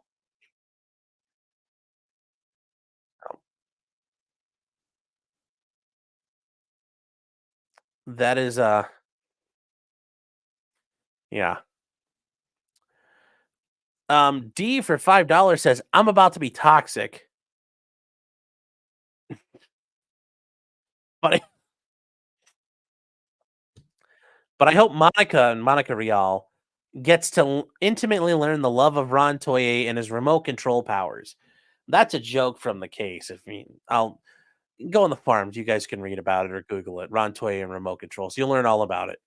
Localizers suck. Glad Funimation got yeeted. Yes. On the positive side, Funimation is shuttering its doors for good. They announced that today. So, it's a battle, and sometimes organizations and people fall in the field of battle. D for $2 said still hilarious. Quickly how Ty privated. I'm not gonna. It just is what it is. I'm not gonna bag on him. He's a nice enough guy, so I'm not. It just didn't work. So he just didn't get it done. That happens. You guys are all picking numbers for your Winter Soldier says notarized over the phone. Yeah, I'm pretty sure I would get disciplined for that here in Ohio if I tried to say I did that. I'll say that much. There's no way in hell I would ever do that. I would be worried about getting a letter saying, "Hey, Sean, this is Supreme Court. Come down to Columbus. We'd like to talk to you." Chadwick is saying that's over $65K in interest per year. Yeah. Yep. Yep. Yep. Yeah. So that's like I said, guys, there's some real cost to this shit. And that's why when, people come, I want to sue. Even if it's for something simple, stupid little things, you're looking at 20, 30 grand. Do you you're going to take 20 or $30,000. Let's say you had the money right now, 20 or $30,000. You're going to take it and put it in the middle of a table and you're literally going to light it on fire. That's what a lawsuit is. You're lighting money on fire. And then you're going to shoot dice. After you burn the money, you're going to shoot dice. And maybe you win and get your money back. Maybe you only get part of your money back. Maybe you break even. Maybe you get all your money back plus $1. Maybe you get all your money back plus a little bit more. Maybe you clean them out. But you have to light your money on fire first. $20,000, $30,000, even for a stupid little case. Think about what you can do with $20,000 or $30,000, even if you didn't need the money. If you had extra 20 grand laying around, but you're going to burn it in a lawsuit. That's Wonderful Galaxy says, where's the 30K go? I mean, think about it like this. I mean, let's say your attorney charges $200 an hour. I mean, that's not a lot pretty much everywhere in the country. That's a pretty low amount. Okay? $200 an hour. Think about that. I mean, that's not very much time, really. I mean, at $200 an hour, and that's like a legitimate billing, like billing every 10th of an hour. So 0.1 hour. So every 6 minutes billing on that, $30,000, divided by $200 an hour, it's 150 hours. Your attorney isn't going to be able to work on it 40 hours a week every day, like 8 hours a week all day. But think about how long it takes you to work 150 hours. Not too long. And a lawsuit's going to take months and months and months and months, assuming you could reach settlement. But let's say it doesn't. You're looking at years. Year and a half, 2 years, 3 years. Think about, can you work 150 hours in a 3-year time span? 100% you could. So, A Wonderful Galaxy says $200. That's low. Yeah, that's not super high. I mean, when I first started out, I built myself at $150 an hour to make myself kind of like a little more competitive against the old timers. But yeah, that's not $200 is not a lot of money. Zaven says 160 hours in the average work month. Yeah, but your attorney's not just working on your case 40 hours a week. Now, as things approach, he might clear out his schedule to focus on things like a big deposition or trial preparation. He might book out a week before, 2 weeks before, of 2 weeks solid work of knocking stuff out. You're gonna have to pay for a deposition. Let's say you have a couple of depositions. A deposition itself, just one deposition for a little while, it's a couple $1,000, $4,000 or $5,000. And if there's a bunch of people involved, you're gonna have to depose a couple people. You might have to depose them again. That's all money that costs. You gotta pay for the transcripts. You gotta pay for, like maybe you have to do it as maybe things are so contentious, you've gotta find third-party ground to go do it at. Then you gotta hire a court reporter. That court reporter is gonna do your transcripts. Like, those people all cost money, and that court reporter is gonna be from a private court reporting group. Or if it's one of the court reporters from your court, they're gonna have freelancing rates that they'll do this on the side. So they're not getting paid their government wage, they'll be getting whatever they wanna charge you. So now you gotta pay for all that. This shit adds up. Cost, you know, office expenses are gonna eat into that. Like, if I have to print out 1,000 pages, yeah, guess what? That's not just coming out of the normal office budget, that might be a specific thing for your case only. Things add up very quickly, very quickly. You gotta get it. God forbid you need an expert. That guy's gonna want some money. And here's the thing with the expert. You give him money and you pay him money just so he's willing to look at your case. You pay him money for the privilege of him looking at your case and determining whether or not it's gonna be good. Now, granted, that part's not too bad, but still a couple $100, maybe $1,000 for him to even bother looking at your case. And then for like another couple $1,000 for him to give you a detailed report about why he thinks your case has merit or doesn't have merit based on that very preliminary review. And then if you really want him to dig into it, he's going to charge you like $200 an hour. And he's going to take a lot of time and effort. And then he prepares that report. Great. But then you need him to come to court. And guess what? It's $200 a day for him to be in court. And you have to pay for his travel. You have to pay for his hotel. If he has to do a deposition, it adds up really fucking fast. So 293, all that money, it's not, yeah.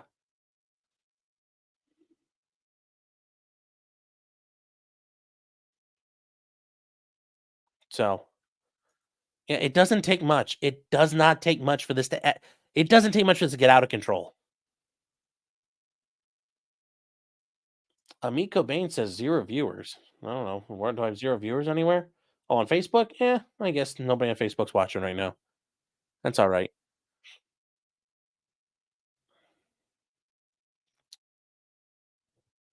Patty says just hire AI. Yeah, it doesn't work like that.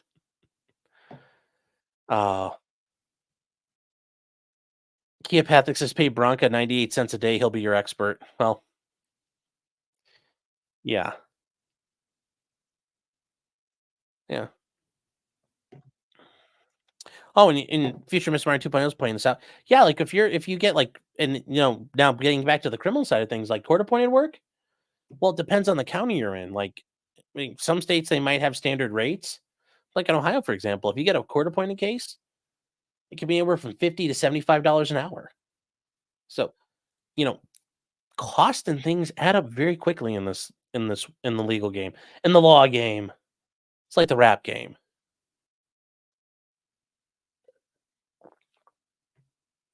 The solution: exorbitant cost to hire super paralegal Russell Greer. We'll get to him.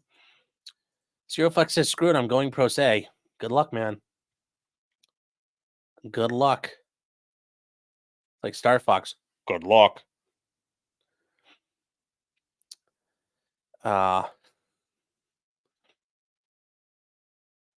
Tanya Riddle says, here to rep Facebook. Well, thank you. J-Rock says, when I did it in Fulton County, Georgia, it was $80 an hour. Yeah.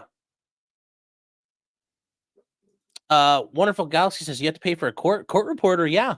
If you're doing a deposition, because you're going to have a transcript of it, unless you're allowed to videotape. And even then, yeah, there's all, shit ain't free, man. Shit ain't free. Everything costs money. Everything costs money. So, am I saying you should do your own lawyering? Yeah. Yeah. I mean, if you think you could save some money, sure. While you're at it, do the maintenance on your airplane engines. Buy an airplane and do the maintenance on the engines yourself. Can't be that hard. So, but yes, it adds up very, very quickly. Access would Vic been better off pro se here? No, because he had no idea what the fuck he's doing. Sending a traffic ticket. This is what he was doing. That is high end litigation. I mean, really, that's pretty high end litigation for that. The things that were involved there. Uh, just saying, guys. Just saying. It's not a yeoman's. It's not the yeoman's work. I can tell you that much. Just be careful. Analytical T, get to 20 memberships. Thank you. Thank you very much. Whoever gets one of those, I hope they are very appreciative of it. So, oh, there's some doggo pics over on locals. Aw. So after talking about the genocide of the Hawaiian people, which probably is deserved, um, couple other things here. Um, this is just, and I'm only going to bring this up because this person, uh, actually, no, I'll leave this for another time because it needs to be another time. Needs to be another time. Um, how are we doing on time right now? Hour and 30 minutes in. Okay, we got some time here. Okay, going on to, we talked about this a couple weeks ago. The mayor of Dalton, Illinois. Um, this is the woman who she wouldn't answer about what she was doing. This is some funny, funny, funny shit. This lady getting more and more out of control.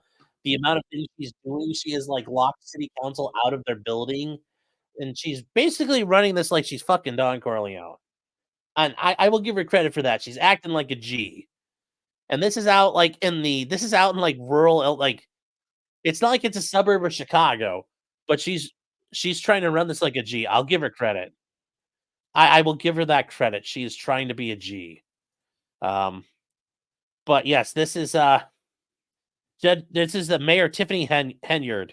Just let's listen to this because it's so damn good. She's gotten into more and more trouble lately about the amount of money she's spending and the questionable things she's doing and acting like a authoritarian kleptocrat.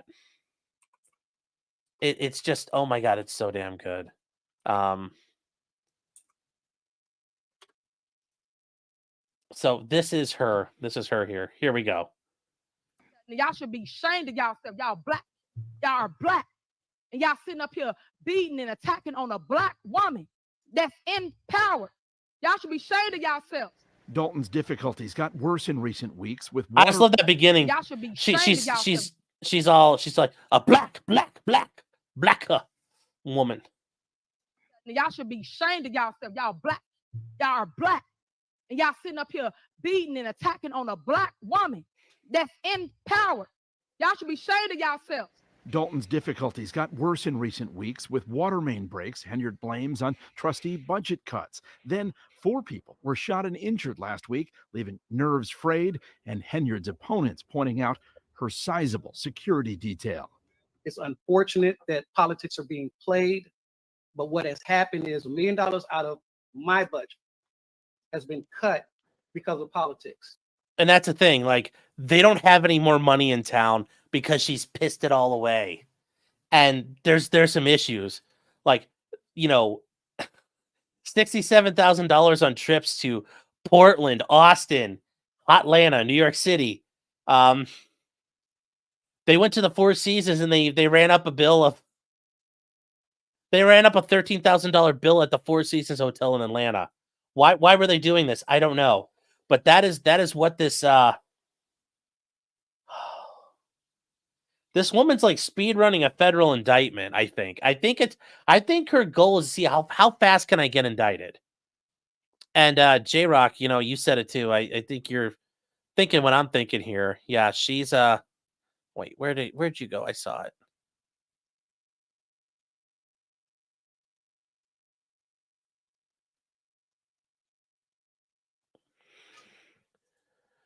Um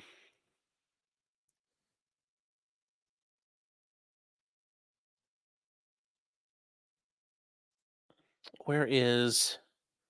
Yeah, she's speed running her way to getting indicted. And even in Chicago, even in Illinois, they are going to indict her, which I think she truly deserves. So it's so funny. Her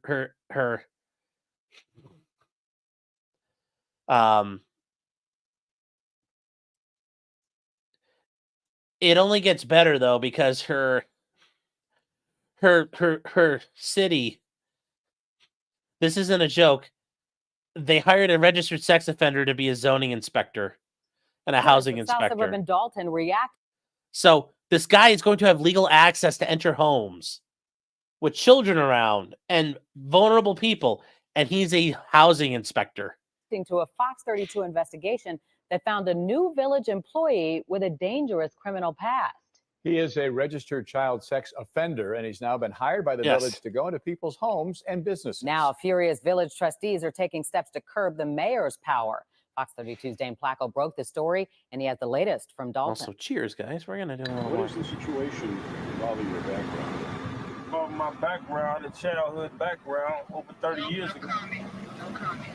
46-year-old Lavelle Redmond wasn't happy to see us when we encountered him today behind Dalton Village Hall. Now, yes, every sex offender is like, oh, it happened like 30 years ago. I was peeing behind a garbage can. Now, remember, guys, we talked about this. When they say I was peeing behind a garbage can, that's code word for I got caught cornholing my nephew. That's usually what it is. There's very rarely ever somebody who did that. Or if they did that, it's like I was peeing behind a dumpster at a daycare, and all the little kids were watching me do it, and I waved at them. That's usually how that goes.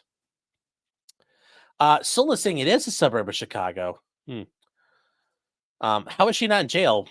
You know the answer why. Ginger says, well, that was a fucking cliffhanger. Yeah. Yes. So she does have better hair than Fannie. Yeah, and Fannie's got her own issues. Fannie Willis admitted that, she was in a relationship with Nathan Wade recently. So Charlie said, yeah, this is something I heard as well. She made it so any mayor after her can only get like $50,000 as a salary when hers is like $200K. And yeah, and J-Rock, I agree. She's got a federal indictment in her future. Hubbleson says, is this an episode of The Wire? Yeah. You're not supposed to watch The Wire and go, I want to do that. That's not how it's supposed to work. You're not supposed to go, wow, that Omar guy's got some good ideas. Or, wow, man, that Stringer Bell, he's got the keys to success. No, you're not supposed to think like him. Or Tommy Carcetti, that's how I want to become a politician. No, that's not. That is not. So.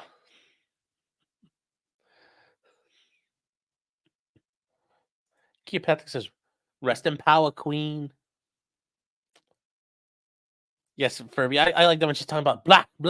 Yeah, black goes to cat. Although when she starts talking about that, I just think of, all those amazing kids out in Chicago. No talk. No cap. No talk. Yeah, no cap.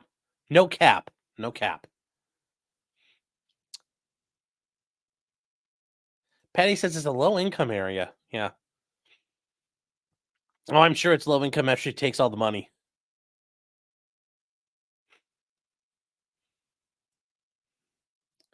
So. He was arrested since this. Good. I'm not surprised. Yeah, you take. Yeah, so you guys taking notes about a criminal conspiracy?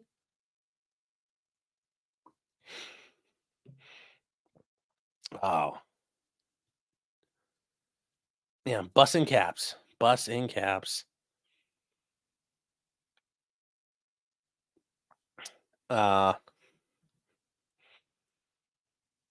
Yes, makes you think of Senator Clay Davis.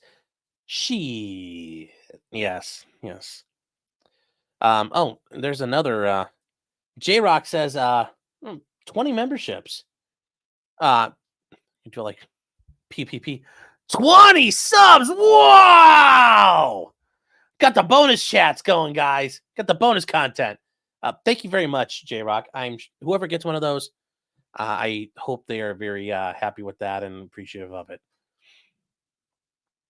And amateur iconoclast actually brings up this. Actually, is since I'm assuming he's being sincere about this. Should I still pay the $7 legal insurance per pay period? That prepaid legal stuff isn't always a bad idea. I think you should look into what it covers and what they don't cover, because there might be things it does cover and there's things it probably won't cover.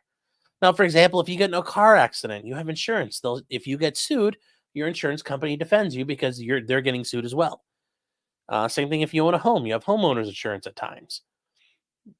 But I would look into it and see. And I mean, if you can afford $7 for, every 2 weeks, yeah. I mean, and granted, for most people, you're never going to need that legal stuff. That's why it's insurance. They're gambling. You're never going to need it. But if you're willing to spend the $7, yeah, it might not be a bad idea. But I would figure out what they actually cover and what they don't cover, because that's a prepaid legal gets kind of sketchy at times.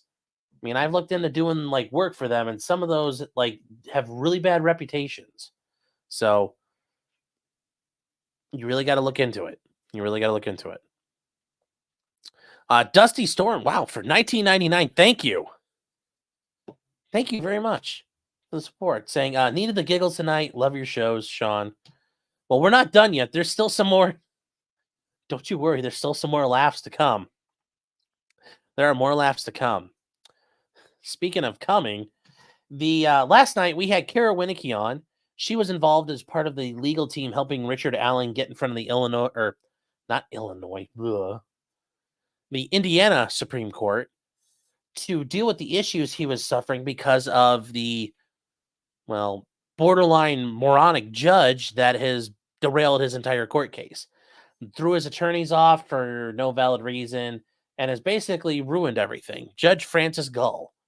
And Kara came on and talked to us about what was going on. And we talked about, some of the different things I thought, and it was nice to see her agreeing because it didn't make me feel like a complete idiot.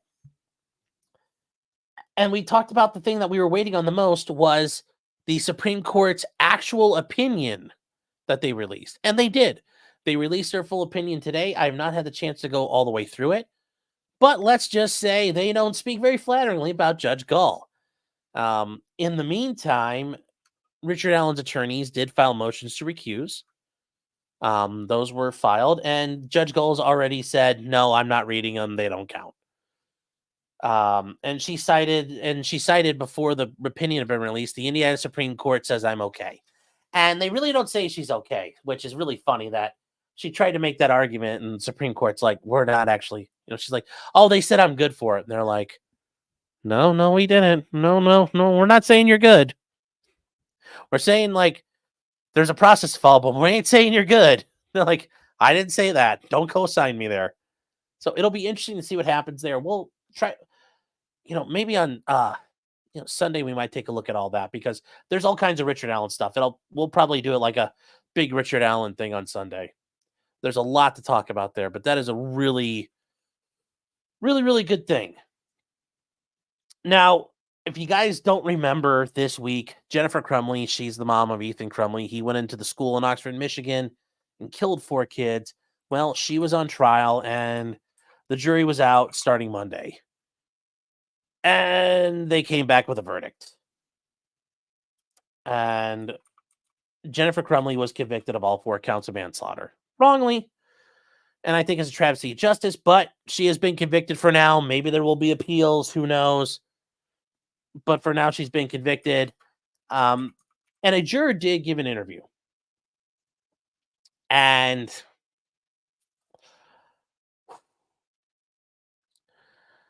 I apologize in advance. You're going to have to see this, guys, but you're going to have to learn about what your jurors are like out there. Because, oh my gosh. Oh, real quick, J-Rock saying Tilly would never get to enjoy the pleasures of membership. Sadly true. Sadly true. Oh. Pike says, did you know Jen Crumbley's lawyer has a YouTube channel? She does. We'll take a look at that in a second. I'm going to look for that real quick. Have you talked to Kara? She interpreted it the opposite of you. No, I have not yet. I haven't had a chance to read it, but it looked like they were saying like, you know, if they're saying Judge Goal's all legit, I don't think that's what they're. I don't think they would have said that. They'd have said, well, they can remove her through process, but we'll see. I'll talk to her about it though, and I'll talk to you about it too because I gotta read through it, all of it.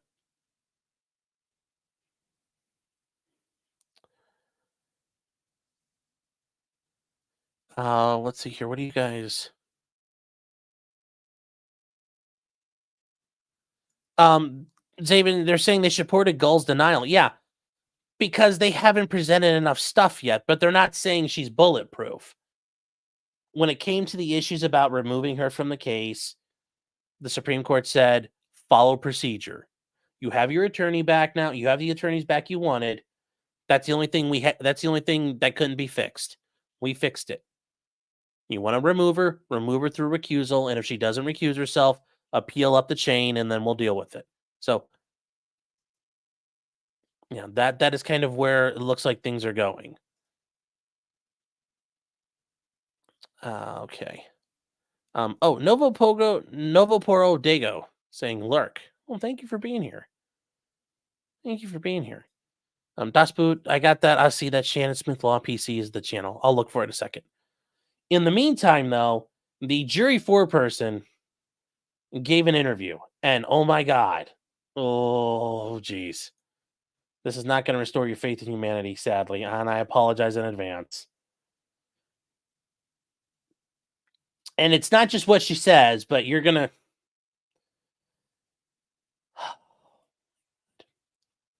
Oh my gosh. So tell us Here we how go. it was.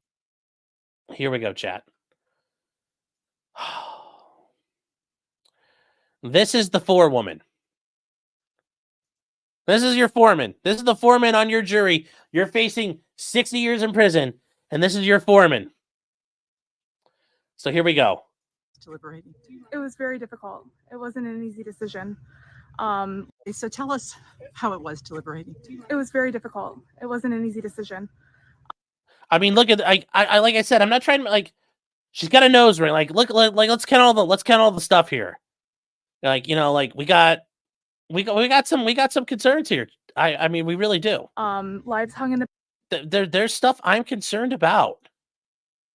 You know, there's a nose ring. Look at like her lipstick isn't even on right. It's like she's Buffalo Bob and Silence of the Lambs. Just like,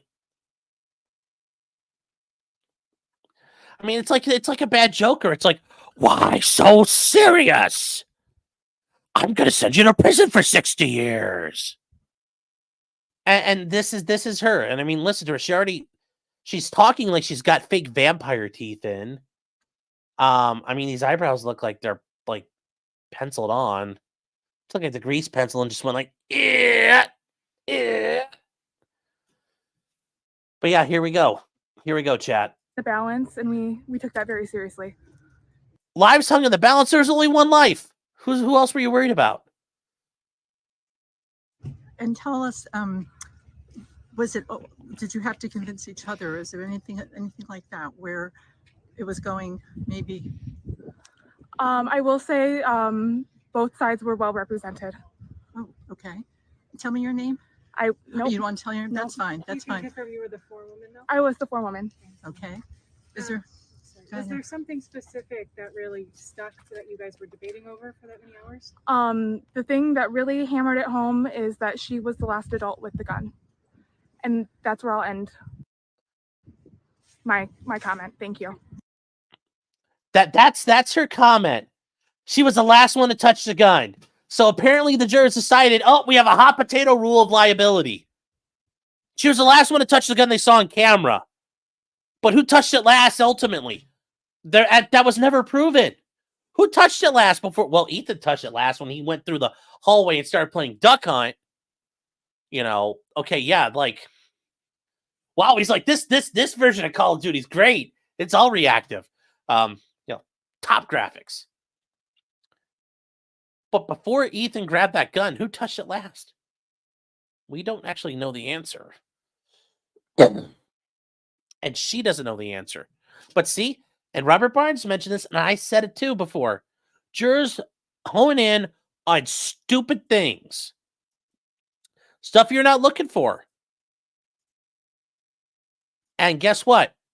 Guess what happened? They convicted her of that. Now, there are all the other problems, but yeah.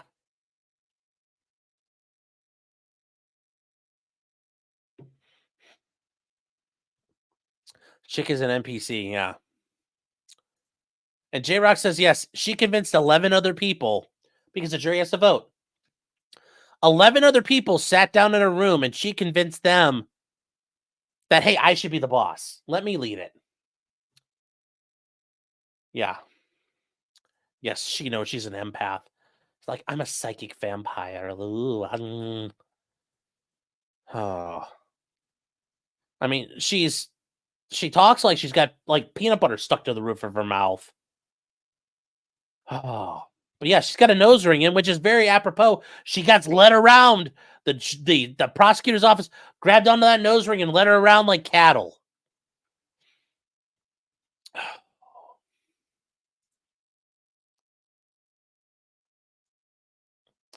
And then she did more. She gave another interview. Because guess what happened? She got the Miss Becky treatment. She got flown on a big old plane to New York City. Hoo-wee. Probably got put up at like the Super 8 right outside LaGuardia. She's like, oh my God, I'm in the big city. This is so fancy, y'all. Everybody from Pontiac's never gonna believe this. But here she goes. Person in this first of its kind trial is with us now. Alex, good now morning to you. I think it's funny because she actually had a makeup department, so they're like, no, honey, you're missing the edges of your lipstick here. But I the funny, like, I guess she's just pale in general, but yes, with that like fire engine red lipstick, it's just, why so serious? Why are you so serious? Why so serious? Ugh. It's just look at her. She's just missing it. She's just missing through here. Why so serious? Why? Although the way she's got her eyebrows done, though, you can almost like just go, you just go, and she's just like, But this is your jury. This is your jury, folks. Just listen to her. I mean, yeah. We're not mentioning your last name for your own privacy reasons. I have to say, to have you here, it's a privilege, because what we ask jurors to do in this country is really, really difficult. To sit in judgment of their fellow citizen, and that is something. We ask you not to act like fucking idiots. Mission failed. It's like Call of Duty. Mission failed. We'll get them next time. Maybe. Something that you and your fellow jurors did. What was it like in that courtroom, having that responsibility and delivering that verdict yesterday? There was definitely a weight. I think anytime we entered the courtroom, there was an undeniable weight on us. We all took the responsibility that was put upon us seriously. And I'm just. Did you guys really take it seriously? I'm pressing X to doubt. I've worn the X off of the button on my controller. I mean, like, listen, guys. Here it is, chat. We're pressing X to doubt. Just. I'm pressing X to doubt. You took this seriously. It's one of 12 that made a very difficult decision. What was the evidence that swayed you in the end? You said it wasn't an easy decision. This wasn't a not slam dunk. easy at all. So speaking for myself, I know that each individual juror had their own opinion. This did this for one person, this convinced the other. For me, I just feel like Jennifer didn't separate her son from the gun enough to save those lives that day. You felt she was the last person known to have had custody of the gun. Yes. And then somehow it ends up in his hands. And I think the responsibility of securing the weapon then falls on her. What about those text messages or journal entries or things that the jurors saw where it indicated that Ethan had asked for help and that his parents hadn't given him that help? Was that persuasive to you? To me personally, it wasn't as impactful as the evidence of her having the gun. But I know for my fellow jurors that the notebook played a huge part. The notebook that mom didn't know about, that played a huge part. The thing they didn't know about. And then also the idea that, oh, he said he was hallucinating and seeing shit. Ethan Crumbley has no mental health issues. He has no psychosis. He has no diseases or defects. Ethan Crumbley is actually fine. That was all him just being a little bitch. And it turns out he's just an asshole of a human being who shot kids for whatever reason. But he suffers from no mental disease or defect. Because trust me, when he went to trial himself, his attorneys tried to argue he's insane. But the reports came back, nope, he's fine. He's just a dickhead. So for any of those jurors to believe that. Tell me about her testimony. It's Jennifer Crumbley took the stand in her own defense. She testified. What did you make of her on the witness stand? At the time, I tried to take her as she gave herself. But once we went into deliberation, it became clear that she wasn't a super reliable witness in this case. Do you think she helped herself on the stand or hurt herself? Would it have been better, in other words, if she hadn't testified at all? We'll never know. Yeah. Listen to how moronic this person is. Listen to how moronic. If that wasn't there, would have changed your mind. She can't tell you because she can't think that far ahead. She can't think into that alternate reality. Well, what happens if you didn't eat breakfast today? Well, I did eat breakfast today. Why wouldn't I eat breakfast today? That's your juror. Right? I told you guys, you got normies on your jury. That's a normie. That's a normie. Some between 85 and 95 IQ person. That's your normie. That's your normie.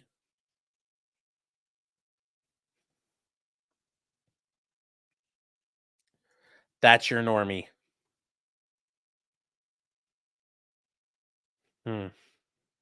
So, yeah.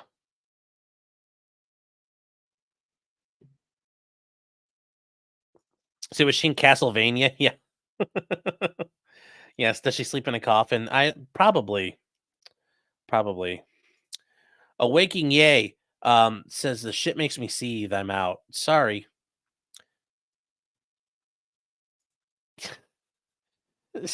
Cad Jockey says coffins don't fit in a Super 8, Sean. Yeah, I know. Well, actually, you casual, you know that you can't fit a coffin in there. Only in a Motel 6. Yes, here comes the artiste. She got a blood transfusion. That's why she looks better now. Them vampire teeth is real. Oh my god. That's even worse. J-Rock says she's pale from all the cutting. Oh. John mad in her face. I did.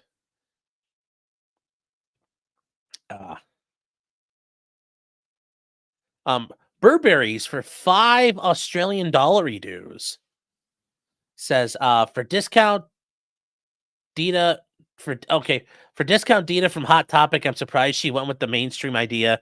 It didn't rebel just to be a contrarian. Septum ring fangs, she, they.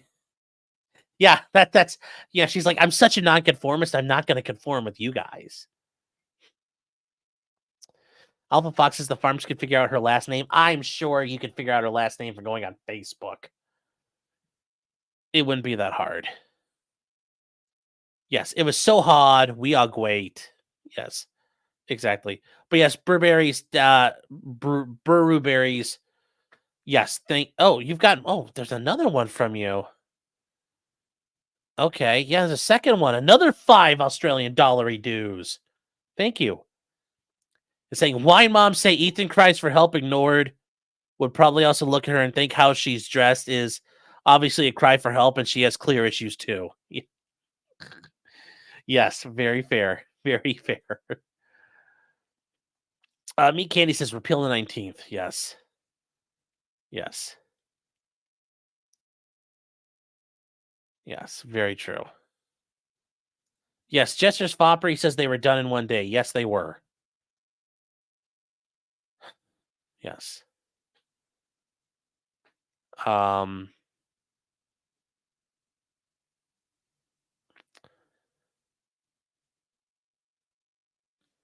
This woman made the jury system a joke. No, other things have made the system a joke, but she helped perpetuate the joke.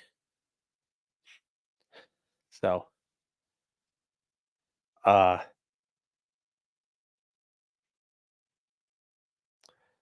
Tammy says, I'm convinced she has her tongue pierced. She probably does. She probably does. This Who We Are says, this is Whitmer State. Yep. Don't forget. Yep. Middle Ground says, wow, beating up on the juror. They convicted an innocent woman. Yes, I'm going to be a little upset about that.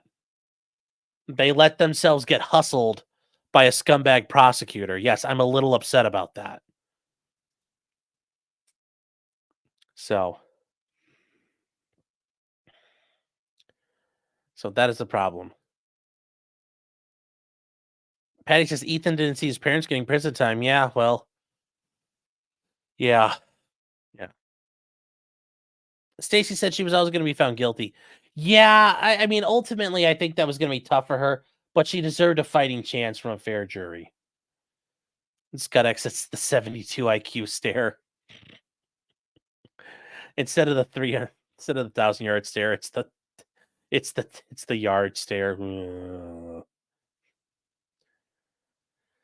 Oh. Sierra Fox says, oh, it's an important day, Sean. She had to have her breakfast, Sean. Why shouldn't she have her breakfast, Sean? Why, Sean? Yes. Yeah. J-Rock says, that's a preemptive strike. I know, but I have the feeling Shannon Smith, I mean, think about it, J-Rock. When you sit there and look at a jury, you generally I've been in the situation before where you've got more people you want to get rid of than strikes you can burn.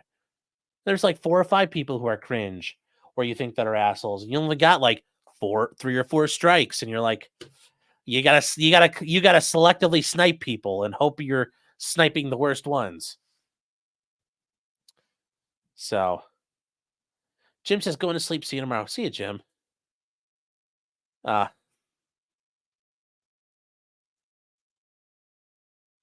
J-Rock says $5 Australian. You owe her 64 cents, Sean, for that. Oh.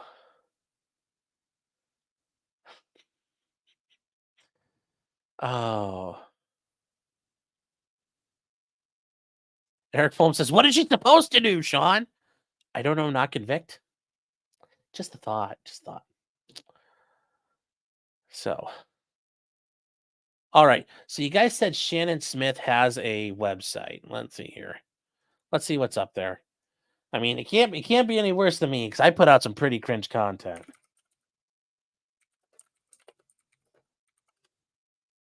Let's see here.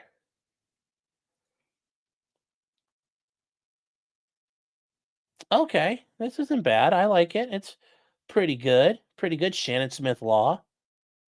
Let's take a look here. Okay, so dangers of making false threats. Abortion in Michigan. Well, speaking of an abortion, that prosecution was an abortion. So let's see. So most people, I think, are aware that abortion has really come to a head, the topic of abortion throughout the country because of the United States Supreme Court ruling in the recent case. And while it's up to the state... Okay, I'm done. I've listened to enough. There's other stuff we could talk about that's a little more fun. So, is there a Larry Nassar BFF blog? Yeah. We're gonna skip to another topic. I'm good. I'm good with talking about that for now. So Where are we at now? What have I got left here? I had a whole thing. Boom. Boom, boom, boom, boom, boom, boom.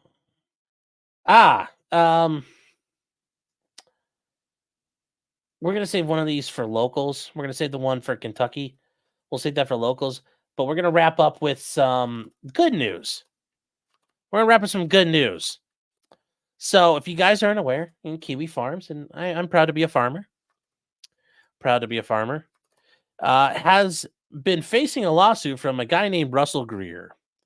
And Russell Greer is a stalker and crazy man, known for trying to sue Taylor Swift and all kinds of people and engaging in bullshit lawsuits.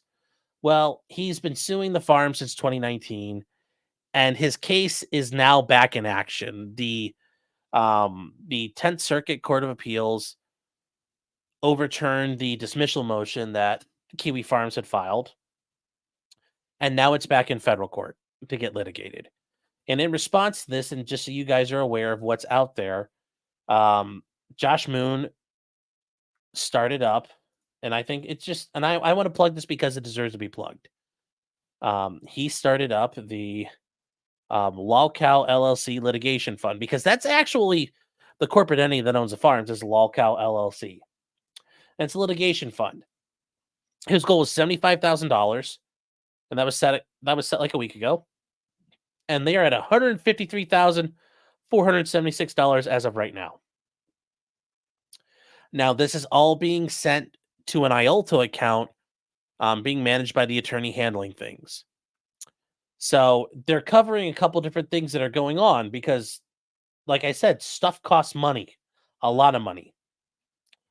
And the one right now, the big one, there's a couple of them that are, projects on the horizon. Liz Fong Jones, also known as Elliot. He kind of looks like an alien. His name really is Elliot. So he's Elliot. And Honeycomb. They are being used, and Liz is a tranny who is very uniquely dug into the Silicon Valley establishment and is able to use his ability to attack and harass the farms through his positions of power. And using Honeycomb as well is a relatively large Silicon Valley startup. Okay. And his work credentials are used to scare providers and fund his campaign against the farms. There's also another one involving Epic LLC and Alex Caraballo. Alex is a goober of a lawyer who runs a cyber clinic at Harvard. And if you guys ever go on Twitter and look for his takes, Jesus Christ on a cracker, they are bad. Well, they both defamed the farms by claiming that there was there was cheese pizza on there. And they made claims that law enforcement was involved in asking for assistance to drop the farms off of ISPs and from registrars. Well, when confronted with that, they both backed down and they withdrew their claims. Well, that doesn't make the defamation go away. So, Alex, if you're listening, protect your neck. So that is a project in the future.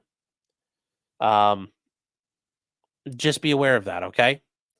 Now, I will say, and this is something here as a note that Null put out, Epic has threatened on Twitter that they will use a discovery in a lawsuit to target the farms users and anyone who supports them. They can't do that. That doesn't, it's not relevant to the things. Things will be, for them to get that, it doesn't really work that way. They can threaten that, but that's not how this works. And that the contributions go directly into an IOLTA account managed by the attorney, and they're secured. So asking to get into the donations made to an IOLTA account is pretty much impossible. So don't be afraid. If you guys would like to help, that's the best way you can help right now is by donating and helping defend the farms. If you're not a member of the farms, guys, if everybody hates them, they must be doing something right. Right now, the main threat that they're dealing with is Russell Greer. And Russell Greer is suing the farms for contributory copyright infringement, alleging that because people posted a link to a Google Drive folder full of things they ripped off from him, well, that's the farm's fault. And since this case has gone back to federal court, Russell Greer has made a bunch of filings, and Noel's attorney has made a couple filings himself that I don't have time for tonight. But tomorrow night at 10 o'clock, we are going to go over them because they are, well, Russell's are fucking hilarious because he's a mongoloid. And Noel's attorney is hilarious because he fucking lights up Russell Greer repeatedly.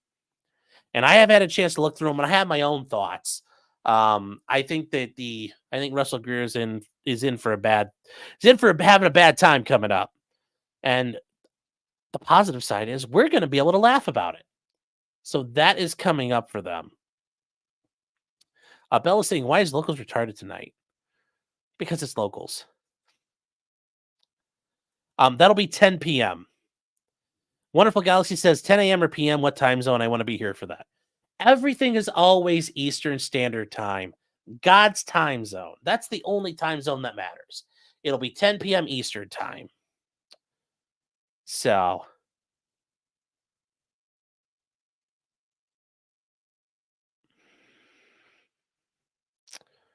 I was blocked by Alejandra Cayabarlo on Twitter. Yeah, well, I have too.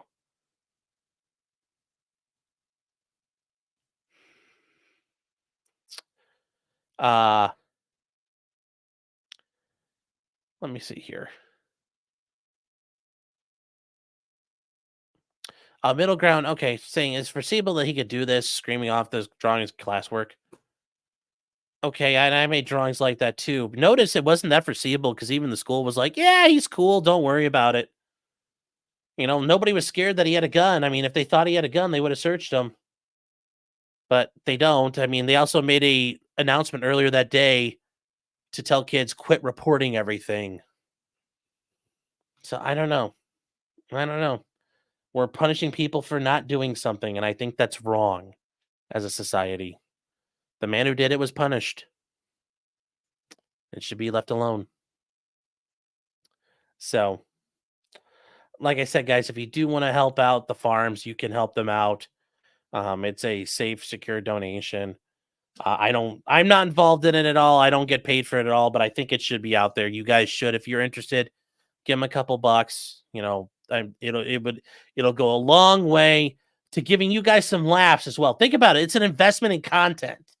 If you guys give the farms money and no money to launch lawsuits, we get to review them. We get to talk about them. So you're kind of like funding your own.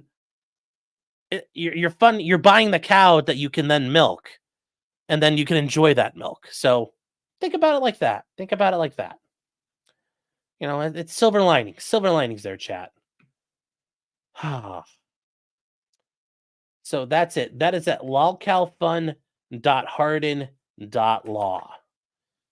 And that is, I'll put that in the chat just so you guys know.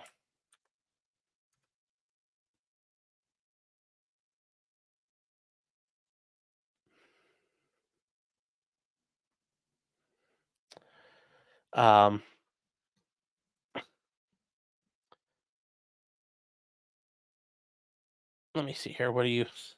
Noel needs pizza and exotic cheese money. Yeah. Hella's saying, it's good to see you also, Hella. I live in a fake land and I've started thinking in United States Eastern Standard Time. Yes. Aaron's saying, I disagree. We're punishing people for owning a gun. We're punishing people for multiple things, but yes, the firearm is involved as well. But there's also the additional issue. People are being punished for not doing stuff. And that's also part of the issue there. So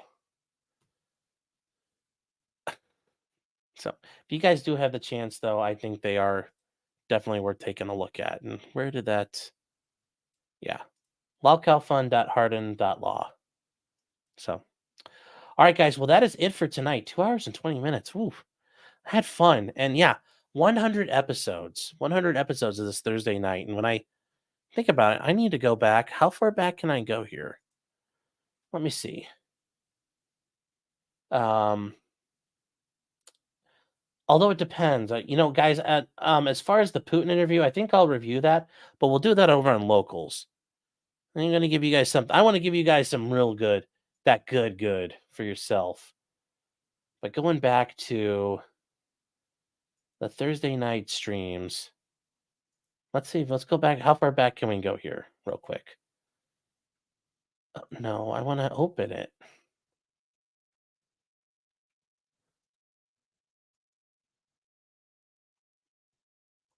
Yeah, here we go. Videos. Okay. So where's the first one?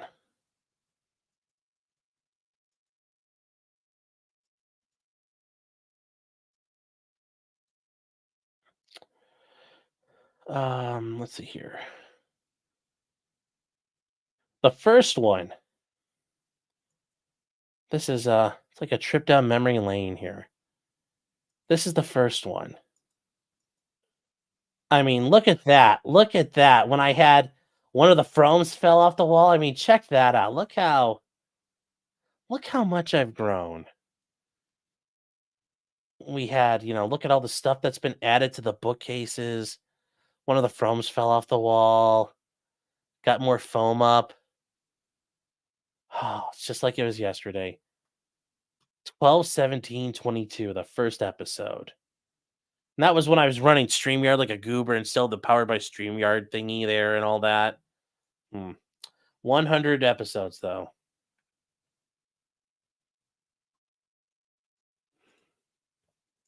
Can't believe it. It's weird looking back on it.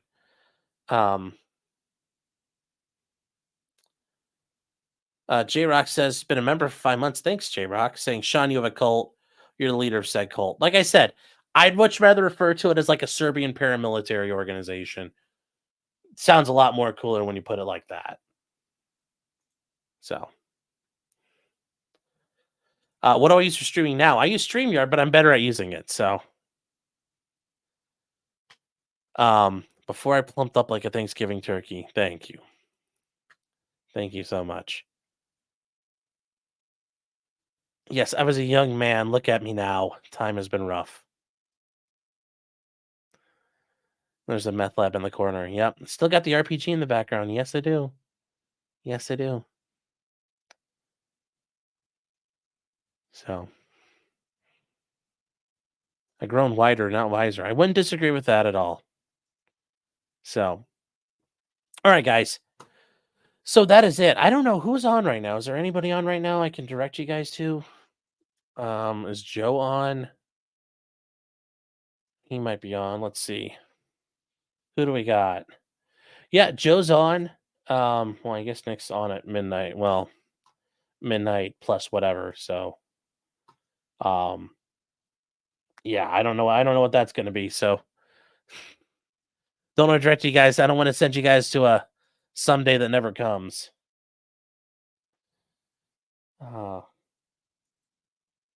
Oh, that's funny because that's also a good song too. If you guys have ever heard it. Let's see who's on. Redirect.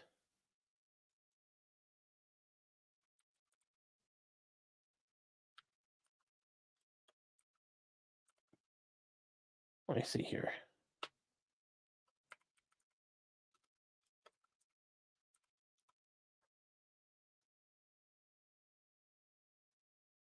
Yep. Okay. Yeah, that's a lot of these people. If you guys have people you like on YouTube, tell them to set up their redirects so that it can allow anybody to send stuff to them. Because otherwise they have to give permission to separate channels. Just tell them to do the blanket permission so anybody can send things to them. Because right now Joe's the only one that's open and available. So I'm going to send you guys over to Joe. If you guys want to join us over at Locals, we'll see you there in a couple of minutes. So for the 100th time, for a couple hundred more, I just want to say good night to everybody. Thank you for all the super chats, the chats, and the support. And just because you did it doesn't mean you're guilty. Good night, everybody.